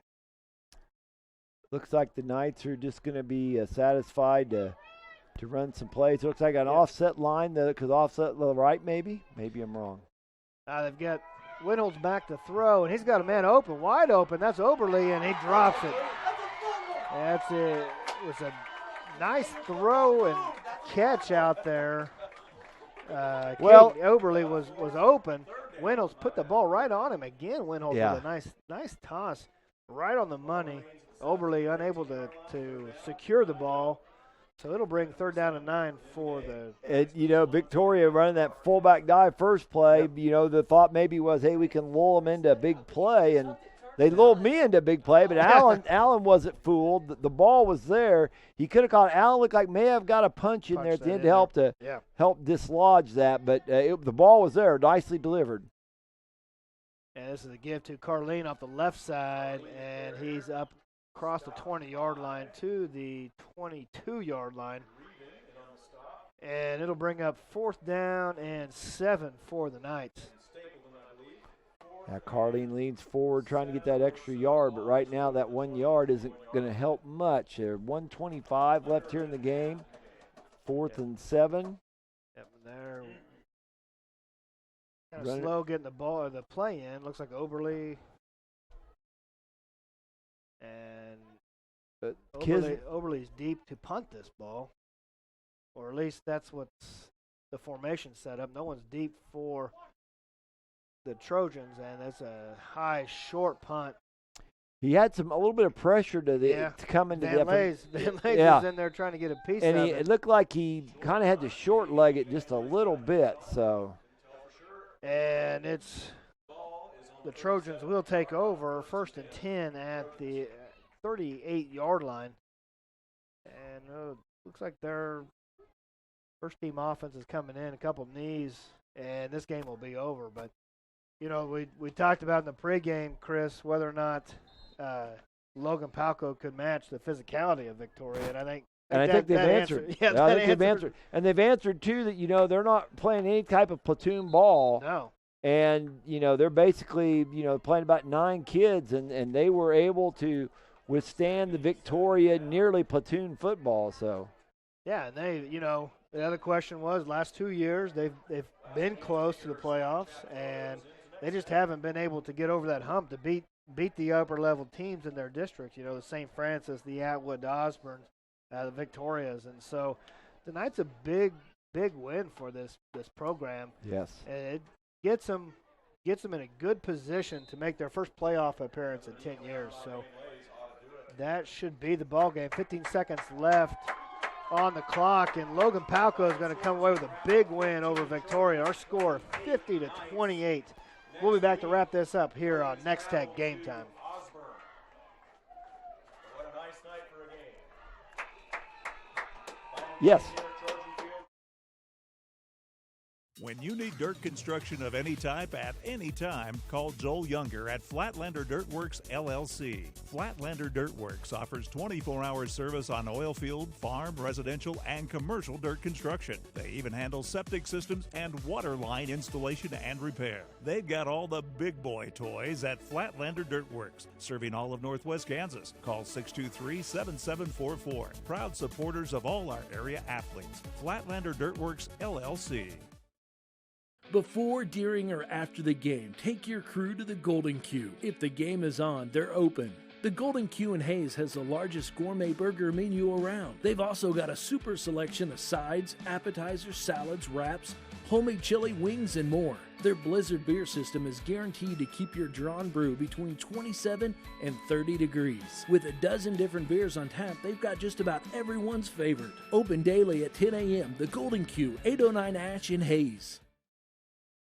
First National Bank and Trust, member FDIC, Keller Motors, Kaiser Ag Service, Normandin Heating and Air Conditioning, and Steel Fabrications are proud of the hard work and dedication of all the Logan-Palco high school students and athletes. Best wishes for a successful season from Logan Manor Community Health Services, Midwest Community Bank, member FDIC, Professional Fire Equipment, and Becker Terracing, backing the Logan-Palco students and athletes all season long.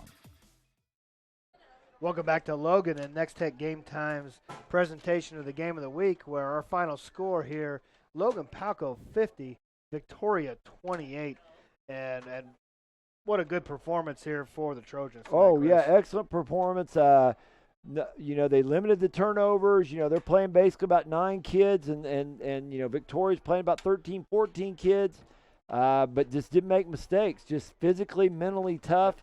And they did it done. Who's our winner tonight in the snaps? We got a Snapchat winner is Elsie. Her pick will be up here on the screen. It looks like it's going to be a pick of the band right before or right after halftime. Here it comes. Hey, nice pick there. Nice tight shot there.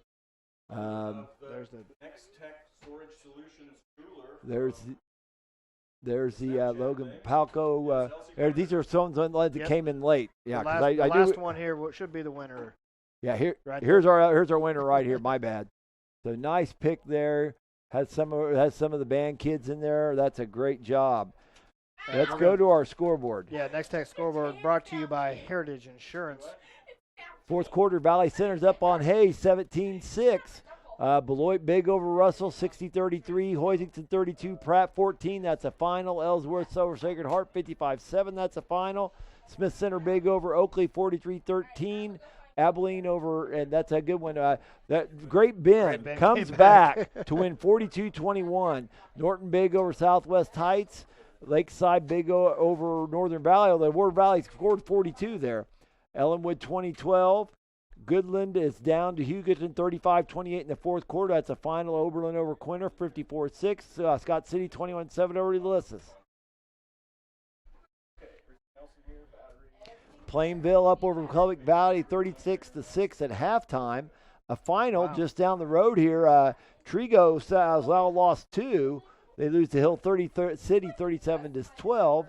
La Crosse big over Sublette 70-0. The other group, Osborne 52-8 over Solomon. That's huge. Right now, you got to figure the two teams in this district that, even though we're only one game in, Osborne and Logan-Palco are in the driver's seat. Absolutely. Solomon and Victoria, whenever they meet, that'll be like a survivor game. Yeah, an elimination game, basically. And already, I think they may meet next week. Yeah, so that'll be huge. Ness City, speaking of huge, big over Kinsley, 82-26. Rock Hills over Teskett for 54-6. And there's our score, 50-28.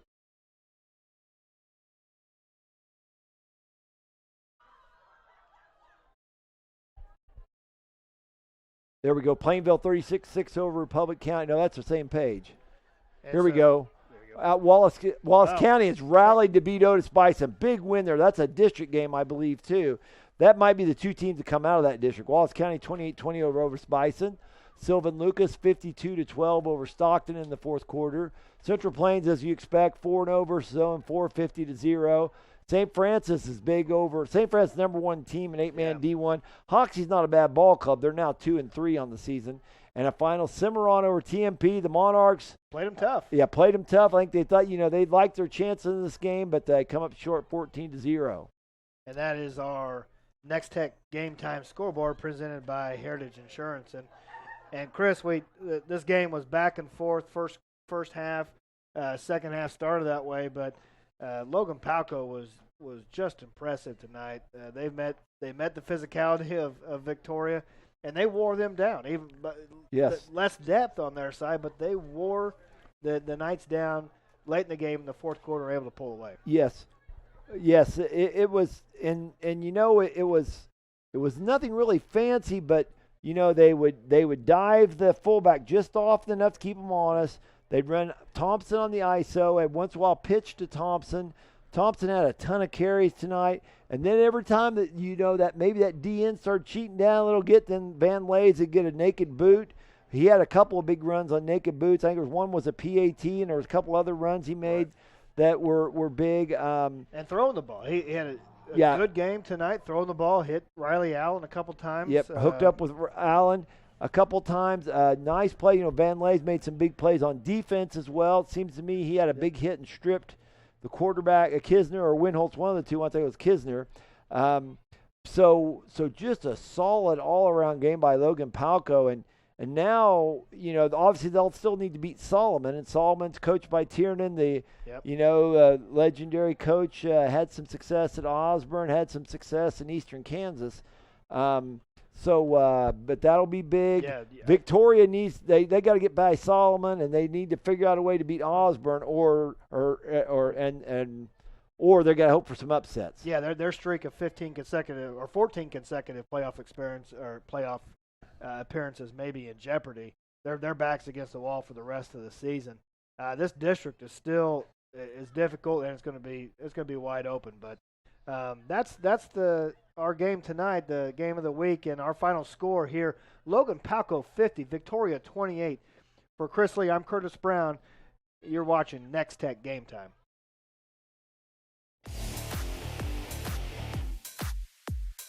Nex-Tech Game Time is brought to you in part by the Chiropractic Centers of Phillipsburg and Stockton, Leon's Welding and Fabrication, Norton County Hospital, State Farm Insurance, Agent Brock Whitmore, Bullseye Media Event Center and Venue, Pack Leader Technology, Hammett Land and Auction, Advantage Glass Plus, and Roofmasters Roofing and Sheet Metal. And by Mapes & Miller, LLP, Heritage Insurance Group, The Golden Q, Storage Solutions of Hayes, J-Corp, Hayes Recreation Commission, Rogers & Associates Insurance, and by Progressive Physical Therapy, Tri-Central Office Supply, Flatlander Dirt Works, Nex-Tech Wireless, and Phillips County Health Systems.